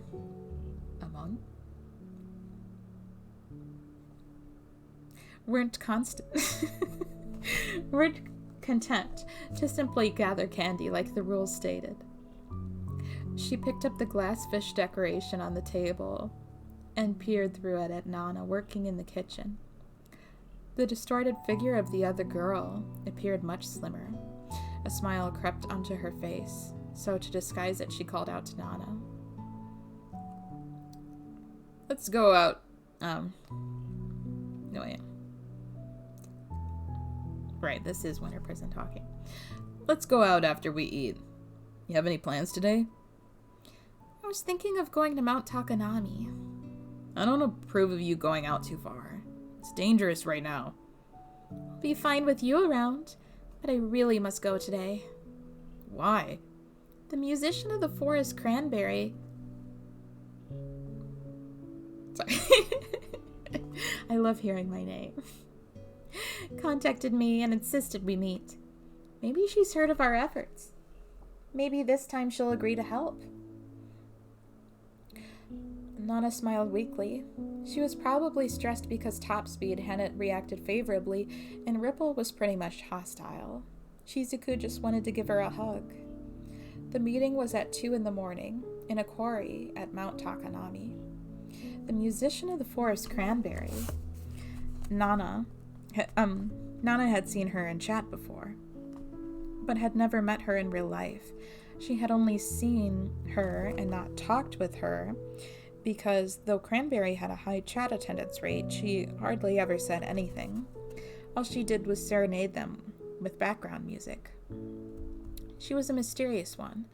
Didn't everyone who attended the chat, except for Winter Prison, who was only there to accompany another, do so because they wanted to talk? But despite the fact she attended every chat, she remained silent and never interjected. Sister Nana was excited for a potential new comrade, but Winter Prison was on her guard. Sometimes the ones with no obvious goals or principles were more trouble than those who were openly dangerous. Cranberry arrived right on time. Good evening, Sister Nana. Vice Winter Prison. Good evening, musician of the forest Cranberry. Just Cranberry is fine, Sister Nana. Very well, Cranberry. I've seen you many times in chat, but this is our first time meeting in person. You two are just as I imagined. I'm a little surprised. While Winter Prison simply lowered her head slightly and gave a curt thanks. The other two conversed merrily and easily. In chat, Cranberry was stubbornly taciturn, but actually talking to her, she seemed like a modest adult woman fluent in societal niceties. Long pointed ears poked out from beneath her casually flowing blonde hair. White, thin vines dotted with flowers of all sizes wrapped around her shoulders, feet, waist, and thighs.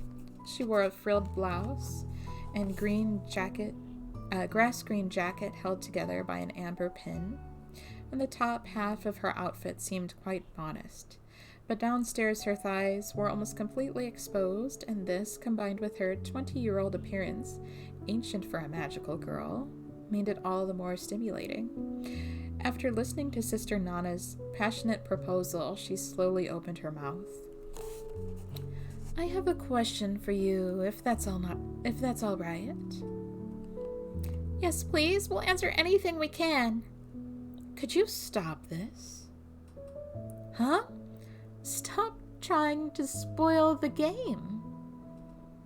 Sister Nana turned to Winter Prison for help. She seemed absolutely baffled. Winter Prison removed her right hand from the pocket she'd stuck it in, and a smile crept onto Cranberry's face. What is the meaning of that? Exactly what you think it means. Winter Prison took a step forward in front of the confused Sister Nana, shielding her. Winter Prison, I've wanted to fight you since the day I heard the rumors. What? That no one's ever successfully made you use your right arm in hand-to-hand combat. Winter Prison quickly took note of her surroundings. To the right, a cliff. To the left, piles of gravel. Below her, stones scattered about. The weather was fairly clear, and she could see no traps or ambushes prepared. The quarry was more accurately an abandoned quarry, as the construction company that owned the land has disbanded long ago. Everything valuable, from machines to supplies, had already been seized and dismantled, the useless junk left among the stones of various shapes and sizes. Cranberry's courteous behavior remained unaffected. Her aura hadn't changed either. Slowly, she took a step forward. She was in range. The moment Winter Prison realized this, Cranberry unleashed a lightning-fast high kick. Winter Prison managed to block with her left arm, but the blow was heavy and her bones creaked. The tremendous force tousled her scarf. With a small yelp, Sister Nana fell onto her butt. That long scarf suits this quarry quite nicely. Cranberry's fingers shot toward her opponent's face, causing Winter Prison to use her magic, wall creation. The material of the walls changed depending on where she was, so in a quarry it was stone. Standing 6 feet high, 3 feet wide, and an inch thick, the monolith split the ground between them. Cranberry's assault, however, pierced through it easily and turned it to rubble, forcing Winter Prison to roll on the ground to dodge. Cranberry was stronger physically than the average magical girl, but she didn't simply attack. She used martial arts. Beneath her movements flowed the confidence of a veteran. Without hesitation, she had struck at the eye and the brain right behind it. She was clearly attempting to kill. Winter Prison! Get back, Sister Nana! She needed to widen the gap between them and get Sister Nana away from the enemy. With those two goals in mind, Winter Prison retreated a step. The quarry was littered with obstacles, forcing her to pay attention for even simple movements, but Cranberry didn't seem to watch her step at all as she approached. She took no offensive stance. She simply smiled. She demolished, obliterated, and even scaled wall after wall. As barriers, Winter Prison's stone defenses were utterly useless, couldn't even slow her down. They weren't weak either, because they were reinforced with magic. Stone or not, they should have been stronger than steel, but before Cranberry's unnatural strength, they were no better than wood fences. Predicting an attack, Winter Prison took another half step back. But the attack she expected never came. Cranberry stepped forward, closing the vast gap. Winter Prison blocked the low kick with her shin and felt a dull pain. Her attacker's pointed toes drove straight into her. From low, Cranberry went high. The arc of her kick, aimed at Winter Prison's head, turned, slipped through her guard, and found purchase in her rib cage. The blow was powerful enough to knock the air out of her lungs, and she didn't stop. From middle to high, Cranberry's toes struck at Winter Prison's temple. Staggered as she was, Winter Prison couldn't fully avoid the attack. It sliced her cheek open, sent blood and flesh flying, broke her cheekbone, shattered her teeth. She could hear the damage directly in her eardrums. Slamming her foot down, Winter Prison barely stayed standing. Then she felt a new energy in the pit of her stomach. It was magic. Not her original power, though. Sister Nana was giving her strength. Now she could fight back. By the time Winter Prison was internally ready to counterattack, Cranberry's leg was already in front of her face. She tightly wound her scarf around it before the other girl could react. While symbolic, the garment was no mere decoration. It was a weapon. Like lightning, she yanked back with all her weight to snag Cranberry's leg. Focusing entirely on her hands, gripping hard enough to break bone, she swung up and then down. And Cranberry hurtled toward a wall she had just created. Unable to break the fall, her head crashed against the stone and sprayed blood everywhere. The girl's body bounced and rolled along the gravel, and Winter Prison gave chase. She flung up a barricade to cut off any escape route and stop her in her tracks, then grabbed her. She tumbled with her in a tangle of limbs, clutched Cranberry by the arms, pinned her legs, pulled her long hair. Ouch. How mean. And finally tied her up with it. Straddling Cranberry, Winter Prison glared down at her. She hit her without mercy. Once, twice, 3, 4, 5, 6, 7 times. Cranberry seemed to be rolling with the punches in an effort to reduce the damage. Winter Prison continued the onslaught. There was no need to finish it with one blow. Little by little they would add up, over and over until she could hear the pain. "Winter Prison, behind you!" she heard Sister Nana cry out. She whirled around, but there was nothing there. Only Sister Nana, looking dumbfounded. A heavy blow struck the back of her head and sent her flying from her seat on top of Cranberry. Winter Prison grasped at the gravel with her fingertips to slow herself, then balled her hand into a fist as she kneeled. She'd reacted instinctively to Sister Nana's voice behind her, but there had been nothing. All she'd done is give Cranberry a giant opening.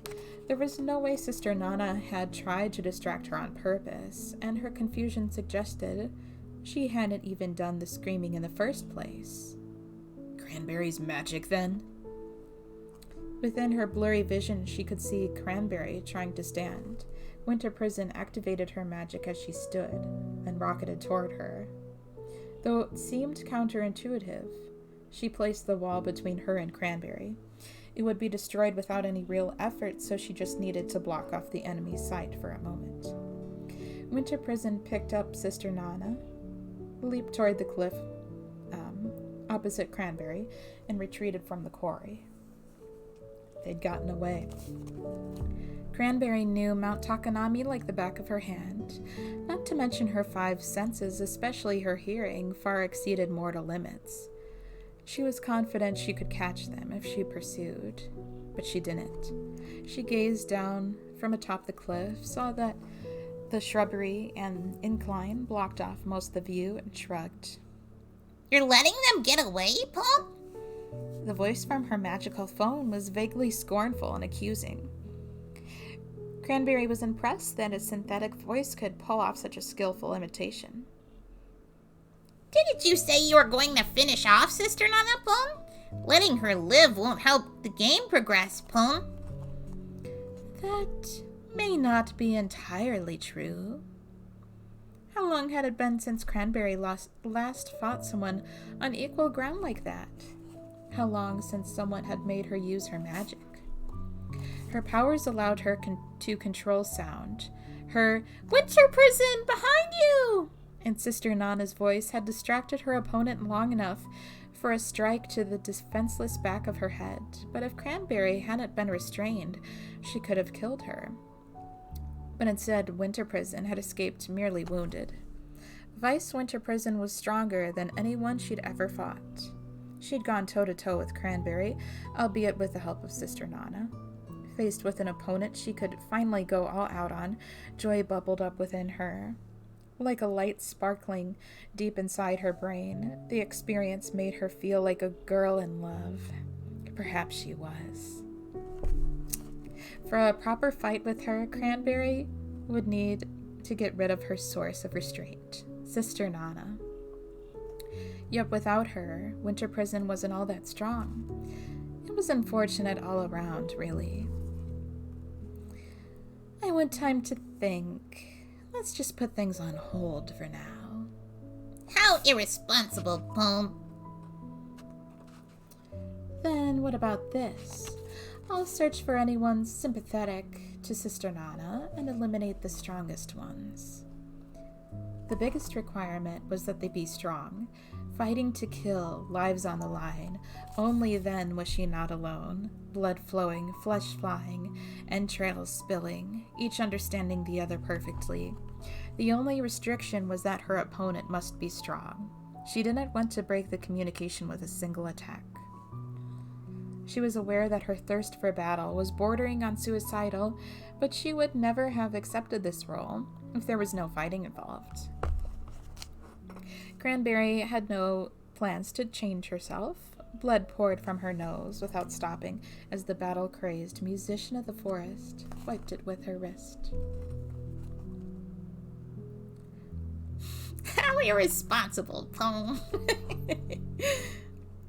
Letting them get away. Oh, I guess I was just saying, that it seemed like Fav was just indifferent to violence. I forgot about this whole thing he had with Cranberry. He definitely loves the violence. He just pretends he can't do anything about it. That's right. And I'm pretty sure there are forces beyond Fav as well.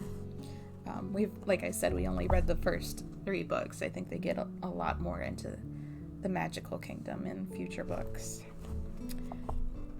Swim Swim, in her new position as leader, inherited Ruler's will on a basic level, but also made it her own. She knew that was what Ruler would have done in her shoes. She still prioritized stealing candy over earning it herself, but now she was wiser about her methods. In attacking Snow White, they had challenged her head-on and barely succeeded. La Pucelle had been stronger than expected, and her ability to fight off 3 of them and come to Snow White's aid was the reason their success was so narrow. If Snow White had been as strong as La Pucelle, if La Pucelle had been any stronger, if either had possessed some incredible magic, then the plan would have certainly ended in empty failure. Two-faced little guy. So true. But that was what happened when you attacked head-on. Why not attack from the side or the back? Swim Swim considered all her options. What could she do?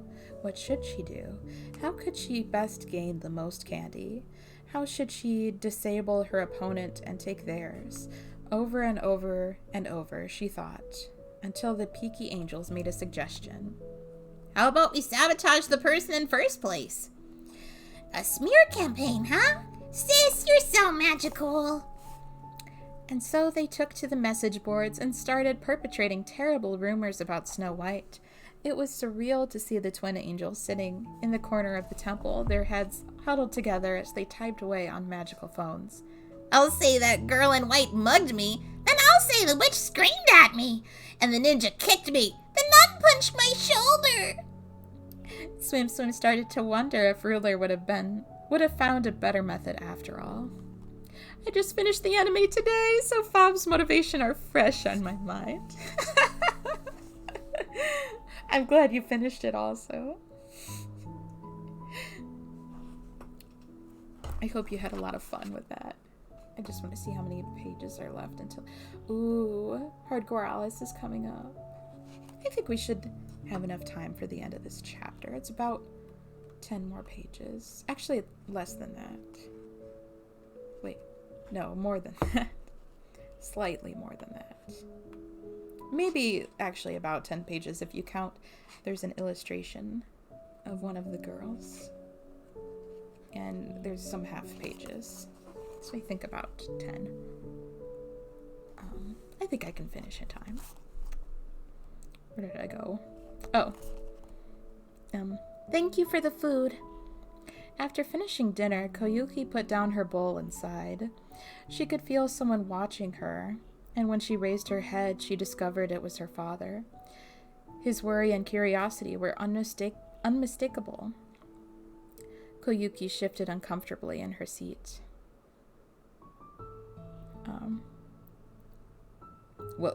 What? Oh, nothing. For some reason, he hesitated and slapped... Wait. I can't tell who was... I think we got those line orders right.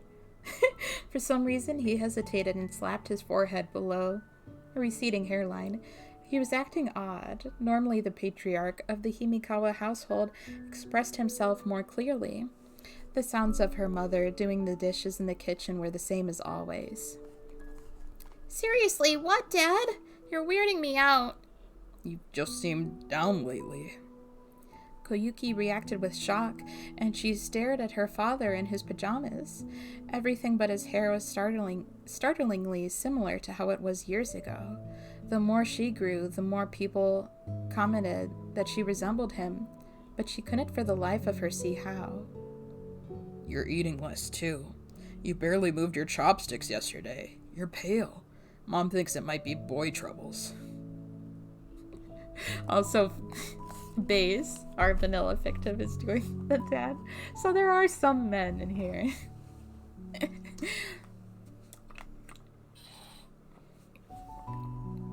From the kitchen came a loud shout. I told you not to say that!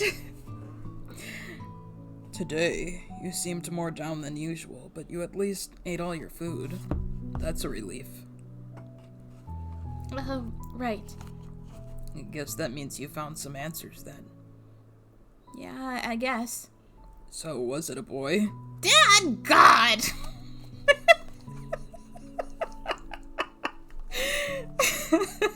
She stood up and nearly tripped as she ran down the hall and up the stairs, and then she collapsed on her bed. So they knew she was depressed. In other words, she'd caused them a lot of worry. She'd felt guilty, but the comment about boys made her forget that instantly. For a second, Sota's face popped into her head, then changed to La Pucelle. Koyuki shook her head to dispel the image. School, work, and earning magical candies. At school, she worked toward her future. At her job, she worked to preserve her present. And when she was a magical girl, she worked to keep herself alive. She couldn't slack off on any of it. The only times Kano could think were before bed, in the bath, and on the way home from school. The walk from her place to the station was 5 minutes, and the walk from her school to the station was 7 minutes. For the 35 minutes between stations, including transfers, Kano rocked with the motion of the trains. Back when she'd have the money, she'd bought a train pass, but it would only last until the end of the 3rd trimester of her 2nd year. In her 3rd year, she'd have to buy a bicycle, and if she couldn't find one for cheap, she'd be forced to walk to school. So she decided she would at least get the most out of the peaceful train commute while she still could. To and from school, her train was always full of middle schoolers. Kano stood alone amid the schoolmates and their idle chit-chat, staring out of the window. Among the sights was a big red diamond signboard for Koshu Chinese restaurant. It was famous for its delicious boiled dumplings, but crows tended to swarm in the trash area behind the restaurant. The owner was also famously stubborn, so complaints about this went unheard. Perhaps she could do something. The building in front of the station was a municipal parking garage ready to collapse at any moment. The very first step of the stairway between the 1st and 2nd floors was rusted and pocked with small holes. The place was badly in need of repair. Someone would get hurt sooner or later. Unfortunately, any reports would most likely fall on deaf ears. Perhaps she should ask Top Speed if she owned any repair tools. Directly next to a supermarket and its bright signs was a pedestrian bridge. About once every 3 days, at around 10 p.m., a broad-shouldered middle-aged man would sit on the bench there, which made her quite curious. From his dress, he seemed to have a steady job, but he always hung his head with pain on his face. Perhaps she should talk to him one day. These thoughts ran through her head like the train running through Nakayado. Kano retrieved her phone from her school bag, not her magical one, but her regular phone. The internet was still buzzing with magical girl sightings, and of course, Snow White's surpassed everyone else's. Whenever she thought of Nakayado, Kano wondered if she just wanted to earn candy, or if she simply cared that deeply for her assigned area. 2 months ago, it would have definitely been the former. Now she wasn't so sure. The former seemed more like Kano, while the latter seemed like the motivation of an irritating busybody. Still, she couldn't say. Kano's desperate need for candy had led her to investigate every bit of Nakayado. As a result, from the trash situation of a Chinese restaurant to the stairs of a parking garage, there was nothing Kano didn't know.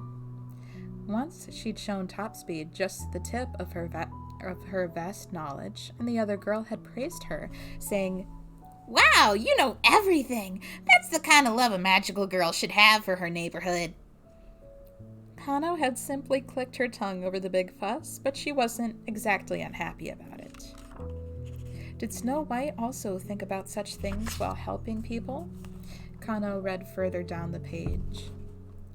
There were stories of how the girl in white helped fix a bike chain, not caring that her dress would get stained, and how once she'd comforted a crying child, even though she looked like she wanted to cry herself. It was all rumors, but the actions and behavior painted a vivid picture of her true character. Hearing the announcement for her station, Kano returned her phone to her bag. Winter prison took her near loss quite hard, and the attack from someone who'd agreed to a discussion had wounded Sister Nana. Bitterness filled Winter prison over losing at her specialty, hand-to-hand combat, even if she had been distracted by magic. Her inability to protect Sister Nana had been traumatic. But that was nothing compared to how Sister Nana herself must have felt. Her overconfidence had led her to hurt and not kill her opponent, but she swore that the next time they met, she'd kill that piece of trash with one blow. How dare she say that about me? Or think that? I guess she didn't say it out loud. How dare? Can you believe this? But for the battered Sister Nana, there was no time to rest. The day after their battle with Cranberry, she learned she would be mentoring the newest addition to the ranks. Winter Prison urged her to cancel or ask for more time, but the haggard Sister Nana stubbornly refused to do either. I can't believe it! Hello, colorful cast! I hope you're enjoying my story. I say that like I wrote it. Magical girls healed quickly, so Winter Prison's wounds were already completely gone. Sister Nana's heart, however, showed no signs of mending. As she tottered forward, Winter Prison followed 2 steps behind, thinking, if this newbie tries to harm Sister Nana, there will be no mercy. She must have bad taste to call you trash, Pawn. Exactly. A deep, dark night covered the town of Kobiki. Thanks for writing, MGRP. You're very welcome. Wait, Meadow didn't write this? Unfortunately, no. I'm sorry for letting you down. The impenetrable gloom hid even in the presences of magical girls. There were no tall buildings, but away from the lampposts, no one could spot a few people having a conversation. Taking advantage of this, Winter Prison and Sister Nana chose to have the meeting in front of an abandoned factory. The area, long ago nicknamed Lumber Street, had suffered an extended period of recession that caused many businesses to close their doors and shut down their factories. Only reckless idiots looking to test their courage, professional thieves, and weirdos lurked here anymore. Most likely a magical girl would be considered a weirdo rather than a thief, Winter Prison thought disparagingly. But at that moment, Sister Nana entered her line of sight and quickly banished the thought. Sister Nana was a saint willing to sacrifice herself to save another. Winter Prison didn't consider herself even close to a saint, but she would die for the other woman's sake. I'm actually not sure what this is. I've just been listening to 10 minutes. Oh, it's a book series. It does have an anime. The anime only covers the first book, unfortunately, though. And it's like a fight to the death magical girl show. And looking forward to the novelization of Love in the Blooms. I see comments from folks saying, oh, I wish they would do a season 2 of Magical Girl Raising Project anime. And then others say, they can't do a season 2. Everyone's dead almost. And it's like, hello, do you not know that there's an entire book series of this story? They could absolutely do a season 2. They would just simply put the next book to anime. What's taking so long? Let's go. Sorry. I mean, sure, the best character wouldn't be in season 2, unfortunately. That's a little spoiler, I guess. Best young adult fiction of the year, yeah.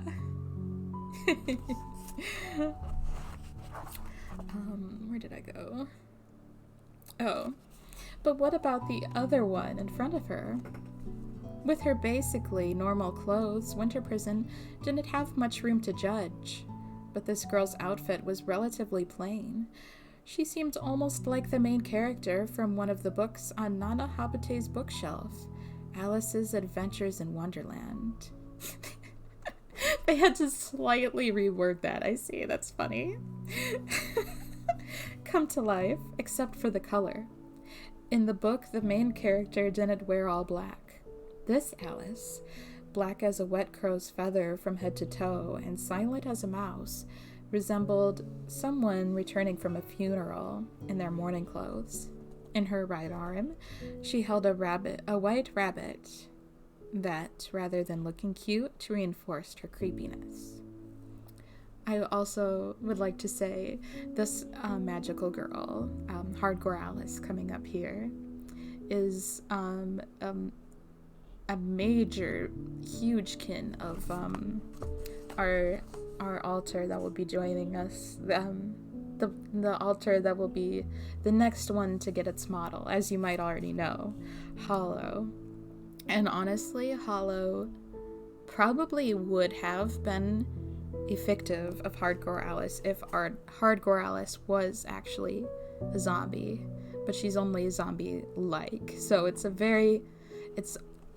like a kin that if you could be like between a fictive and a kin, this is what she would be to Hollow. So we really love Hardcore Alice because of that. But still maybe not as good as Cranberry, let's be real. I'm kidding, but only a little. We can't help having our own biases, after all. Her clothes weren't the only element of her unhealthy image, though. Magical girls, even outlaws like Calamity Mary, or crazies like Cranberry. Excuse me? What did this book just say about me? I'm canceling the stream. Had beautiful skin, smooth cheeks, and healthy proportions. Okay, the stream is back on. Bob is best girl. They showed their physical beauty in its natural form. But this person, Hardcore Alice, the newbie under Sister Nana's membership, had deep bags under her dead, black eyes. She stood slightly hunched, her pale lips parted about a pinky's width, her arms dangling limply at each side. Her complexion was more pale than white, like a person with constant indigestion. It was impossible to tell if she was truly listening as Sister Nana prattled on passionately despite her depression. To Winter Prison, it seemed like she was spacing out. Who's saying this? Is this Sister Nana? I think so. Now is the time to band together. We have to pool our knowledge and think together to avoid any more victims. We need an idea to break out of our present dilemma. No answer. Not a sign that she was listening. She probably hadn't even blinked. Hardcore Alice hadn't moved a muscle since introducing herself. The whole reason they were in this predicament in the first place was because a 16th magical girl had been added. So shouldn't Alice, as the 16th, feel a little guilty? If she wasn't planning on listening, the least she could do was pretend. Sister Nana deserved that much. Alice annoyed Winter Prison, and the frustration only burned hotter as time went on. Sister Nana explained that the purpose of magic was to make others happy. No response. She shared her experience of Calamity Mary's attack. No response. She explained how they earned candy by performing good deeds, and that once a week the girl with the lowest amount of candy was cut from the roster. No response. She recounted her regret over Nemarine. No response. A little perplexed, she shared how Ruler had been cut. No response. Even their tussle with the crazy Cranberry. What? No response. Winter Prison was approaching the limit of her patience. From her cool appearance and quiet demeanor, most would say she was calm and logical, but in actuality, Winter Prison had a short temper. She was just about ready to yell at the girl. I heard that Snow White was attacked the other day. I bet they were after her candy. She's been the undisputed top candy earner, after all. Oh, despicable! Alice's shoulder twitched. This Snow White. Sister Nana stopped talking. She'd nearly missed the small whisper the first time Alice had opened her mouth since they'd met. Is that the white magical girl? Huh? Is Snow White the white magical girl? Yes, that's right. And her clothes are like a school uniform. Yes? Do you know where she is? I believe she was designated at Kubagahama. Isn't that right? The last bit was directed at Winter Prison, but before she could respond, Alice turned on her heel and ran off. Her footsteps faded into the distance. Did she even know how to say thank you? She muttered, fully aware it was besides the point. Do you think she went to go help Snow White? Winter Prison found it more likely that she'd excitedly rushed off to steal from the girl with the most candy, but she knew the idea would upset Sister Nana, so she nodded stonily. Doxing Snow White's location is actually so rude. That's true.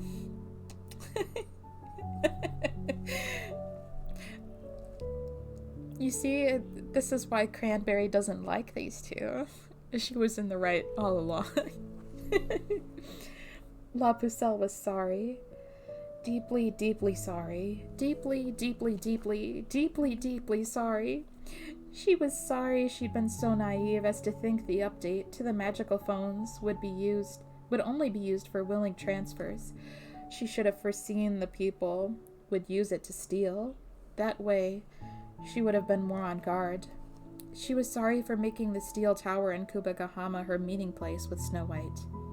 They'd even talked about it in chat, so it was practically public knowledge. That was probably the most appealing point for any potential criminals looking to attack. She was sorry for being so sure she and Snow White shared the same ideals. Snow White had never wanted to fight. Arrogance had made La Pucelle believe their vision of what a magical girl should be was the same.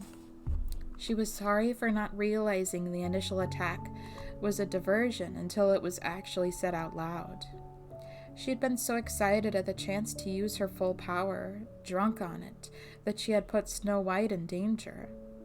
I mean, if she didn't fight, she'd be in more danger, right? But I understand anxiety to some extent. It was completely her fault that 37,000 pieces of candy had been stolen. But she wasn't just sorry. La Pucelle actively worked to make sure everything she did as a magical girl went safer and smoother than ever before. Every day they changed their meeting spot. To minimize the risk, they split their candy between them. Whenever they were together, they talked with their backs to each other. This way, they could respond to attacks from either side. I understand anxiety in theory. Exactly. I understand anxiety from sharing a brain with alters who have anxiety. I mean, we have been, diagnosed, how do you say it? Professionally diagnosed with anxiety disorder, but I don't think I have it. It's funny how different alters can have different disorders. I find that fascinating.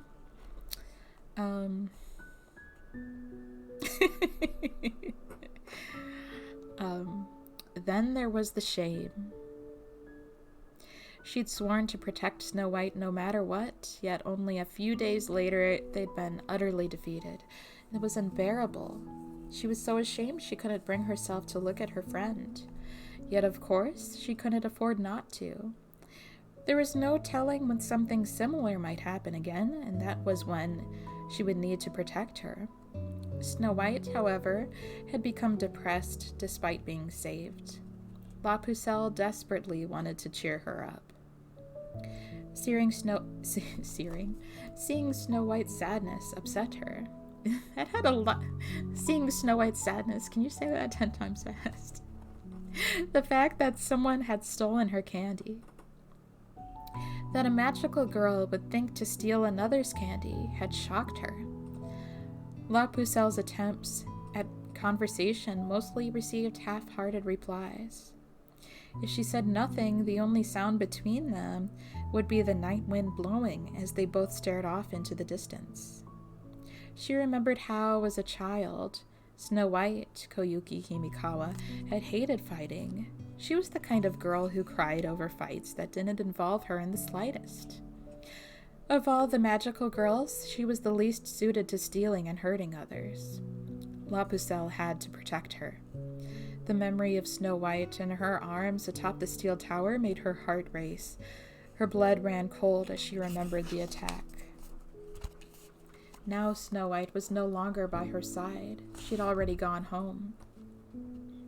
Wait, who is this she's talking to? Hang on.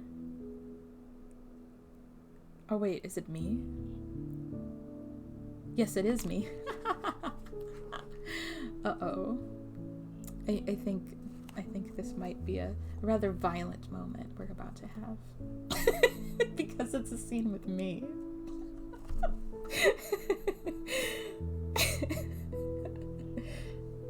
Good evening. Hey. Wait. We were thinking magma voiced La Pucelle for a second. Hey. I don't know how you say it. It's almost harder to say a line when it's just one word sometimes. Suddenly a voice came from behind, but La Pucelle answered without shock or panic. She'd felt the presence all night. Something had been observing them, and while she'd sensed it, Snow White had seemed unaware.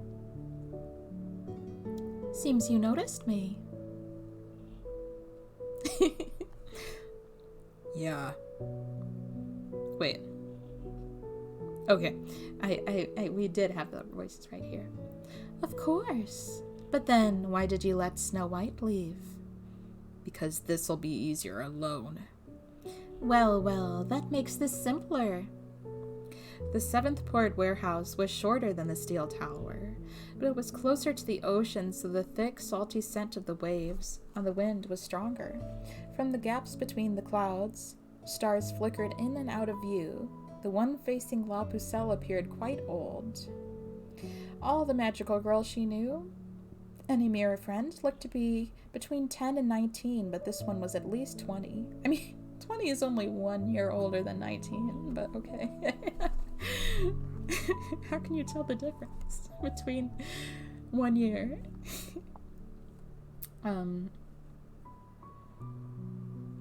La Pucelle, I heard you were victorious in a 3-on-1 battle.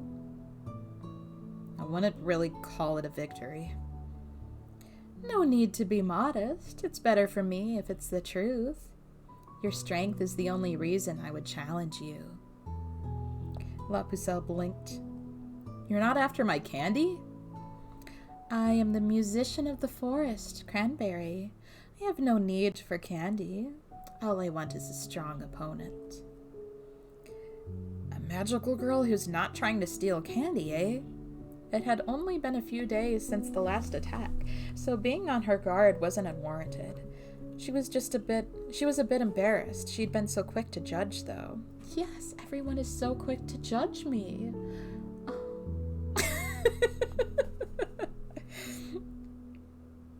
To hide her embarrassment, she smacked the roof of the warehouse with her tail. Still, this girl was crazy. They keep calling me crazy. To stalk strong opponents to battle. Well, if she wanted a fight, La Pucelle would give one to her. She liked these sort of situations. Two people aiming to be the strongest would meet each other and have a clean, fair fight, acknowledging each other's power. She'd seen it so many times in manga and anime, and had always dreamed of something similar. My name is La Pucelle, musician of the Forest Cranberry. I accept your challenge. Thank you very much. La Pucelle drew her sword, and Cranberry readied her fists. The salt spray licked at the two combatants as they squared off atop the warehouse, rustling the flowers decorating Cranberry's body. The blossoms reminded La Pucelle of Snow White, but Cranberry's were darker, fresher, and more vibrant. Oh wow, the fight that they had here is so much more drawn out in the anime. Most things are shorter in the anime, I think, kind of. I mean, mainly because no narration in the anime, but that's really short compared to the anime. But yes, we're at chat number 3, and then it's the end of chapter 3, and we'll wrap up, and I'll join Fukuma for Sonic X watch party. I'm really excited. But yes, really quick, I'm gonna go through chat number 3. It's a pretty short one. This will be fun. I wonder who won that fight.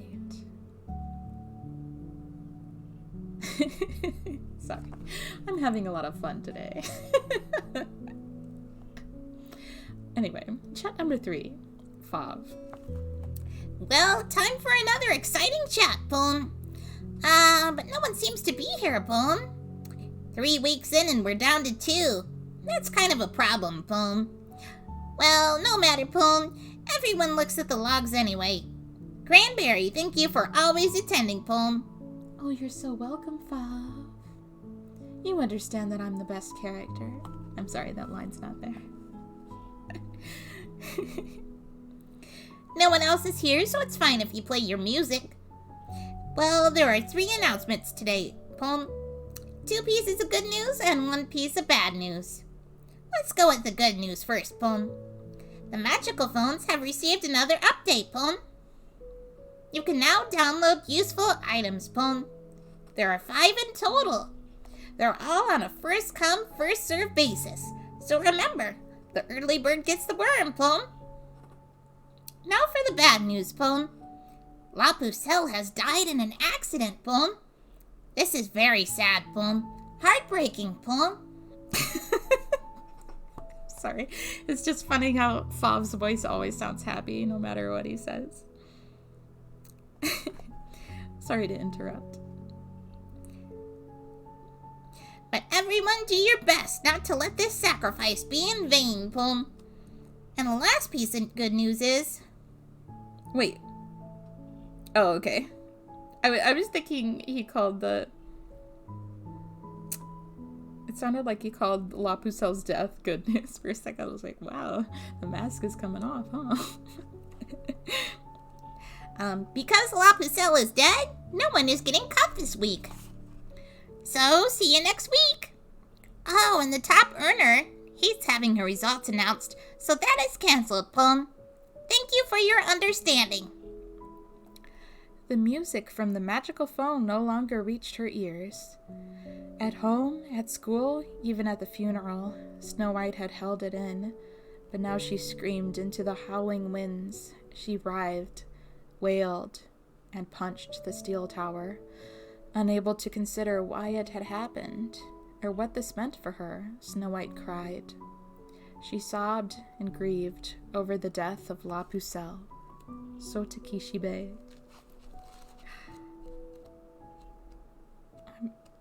You know what? Okay, I'm sorry.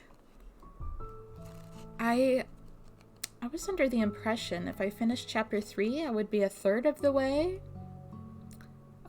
Because there's 9 chapters. But I'm almost at page 100. I just finished page 93. And there's slightly less than 200 pages. So we're halfway. We could definitely finish the rest of the book next time we read this. That's exciting. I finished half a book. I didn't think I'd be able to finish that much. I thought it would be maybe a third or a fourth. I thought a third would be ambitious. But I finished half of the book tonight. That's so neat. I'm sorry if by the way, I know I'm kin with Cranberry and all. I do hope everyone understands me taking these deaths so lightly isn't... If this was real, I'd take it more serious, but it's a book. And I don't know. It's also a book that we're already familiar with and have read and have watched the anime, so it's nothing surprising. Maybe things will hurt me a lot more when I read book 4. Actually, no, I think book 4 is just a bunch of silly little side stories. I don't think there's any death in book 4. I think book 5 would be the next arc, if I remember right. But you know what I mean. It will probably hurt a lot more when I'm not familiar with what's going to happen. So fun listening to y'all read. Oh, that's so sweet. It was so fun doing little voiceover collab with all our headmates. And I think just getting to read at least a little bit of Hardcore Alice is making our headmate Hollow feel less nervous about its eventual stream debut. Which reminds me, I should go over... I would actually really like to finish the book before Hollow debuts, because I would finish the book in one more stream. But I wanted to space it out a little bit. Because next week I was already really wanting to finish up Nights into Dreams and also start Smile for Me, which is the next game I want to play. And then we'll be gone the following week. So I think I will finish Magical Girl Raising Project Book 1 on tentatively, probably, Sunday, October 16. I'm glad you had a lot of fun. Oh, it was really fun. I already said it was fun collabing with my headmates on that, but... Oh, I love voicing Cranberry. I'll put it in my calendar poem. Aww.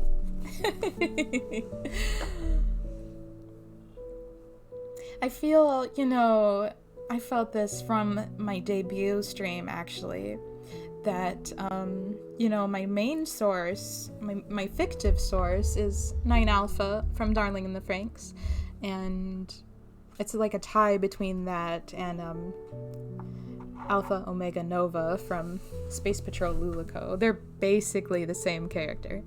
But, since my debut stream, I feel when I front, I sound, at least in my head, I don't know if it sounds this way to others, that when I front, my voice sounds similar to Cranberry's English voice. I don't know if you've heard any of the dub, but, even though, she's just a kin, I'm not really a fictive of her. I don't know how to say it, but I feel like that's what voice I end up going for when I'm fronting. I think most of our voice changing when we front is just a natural thing that happens. I think we also try to sound vocally different just from wanting to sound like our fictives because they're important to us, or kin, I guess. I just said Cranberry's not not my fictive. You know what I mean. Anyway, I think I will raid Pickles for Nickels again, who is doing an art stream. And then immediately after, I'm going to get ready to join Fukuma to do a Sonic X watch party. Oh, I'll quickly go over our schedule for this week, too. Even though there's a Twitter post, we still like to remind folks what's coming up and such. Tomorrow, Cuddle will be playing Crash to Insanity. And Tuesday, Chalky will be playing Super Monkey Ball, what is it called? Banana Mania. Wednesday, I have handed the Freedom Planet torch to Magma, so he'll be playing Freedom Planet with Carol on Wednesday. And then Friday, Q's playing Among Us with Fabon and friends. Is the watch party on Fuki's channel? Yes, Fuki will be streaming the watch party. And I will also be there, not just in voice, but we're going to try to have my avatar with that obs.ninja website. That'll be fun if that works out, which it should. Yeah, I'm looking forward to that.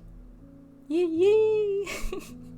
And thank you for not minding me going over a little bit longer than I expected. It wasn't too much longer, but I really wanted to finish that chapter. I feel like I was going... Oh, yes. So, just a reminder, we will be on a little mini vacation October 5th through 12th. So, next week, we'll be having a very short week of just Sunday to Tuesday.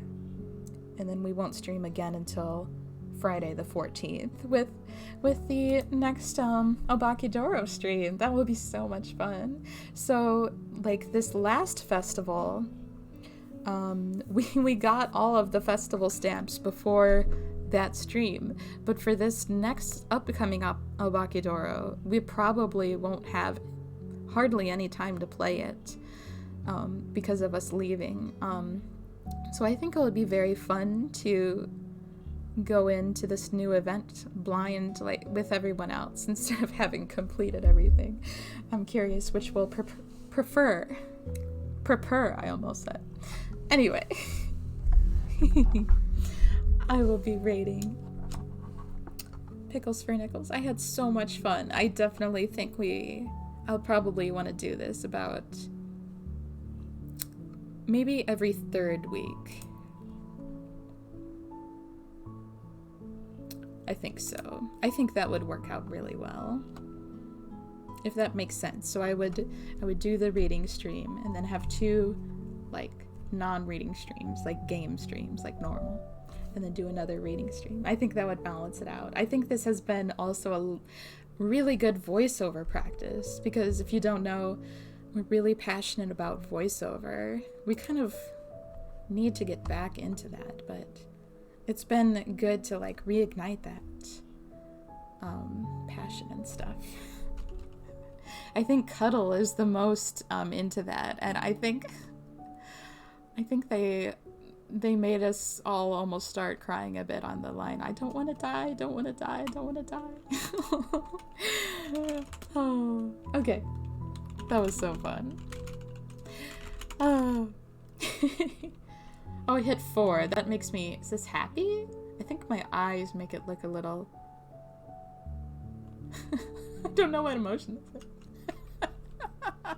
My Meadow, maybe I'll listen back to the first 90% of the stream. If you do, I really hope you enjoy that.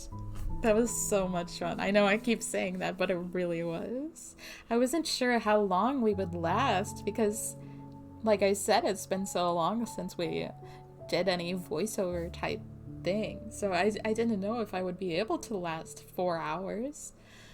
That went pretty well. Okay, for real. I'm going to rate Pickles for Nickels and then immediately, pretty soon after, start the watch party.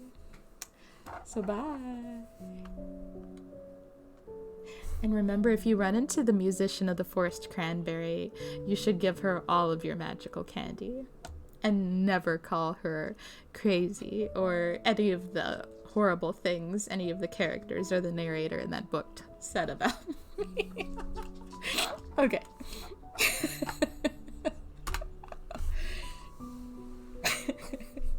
Oh, wait. Did I type a 4? Oh, I'm sorry. Well, I'm glad that was an invalid username. Because I typed a 4 to get rid of the expression I was doing.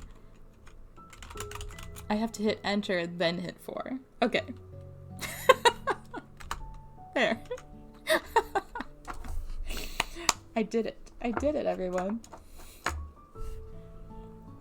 Okay, I have the leap motion backwards. There we go.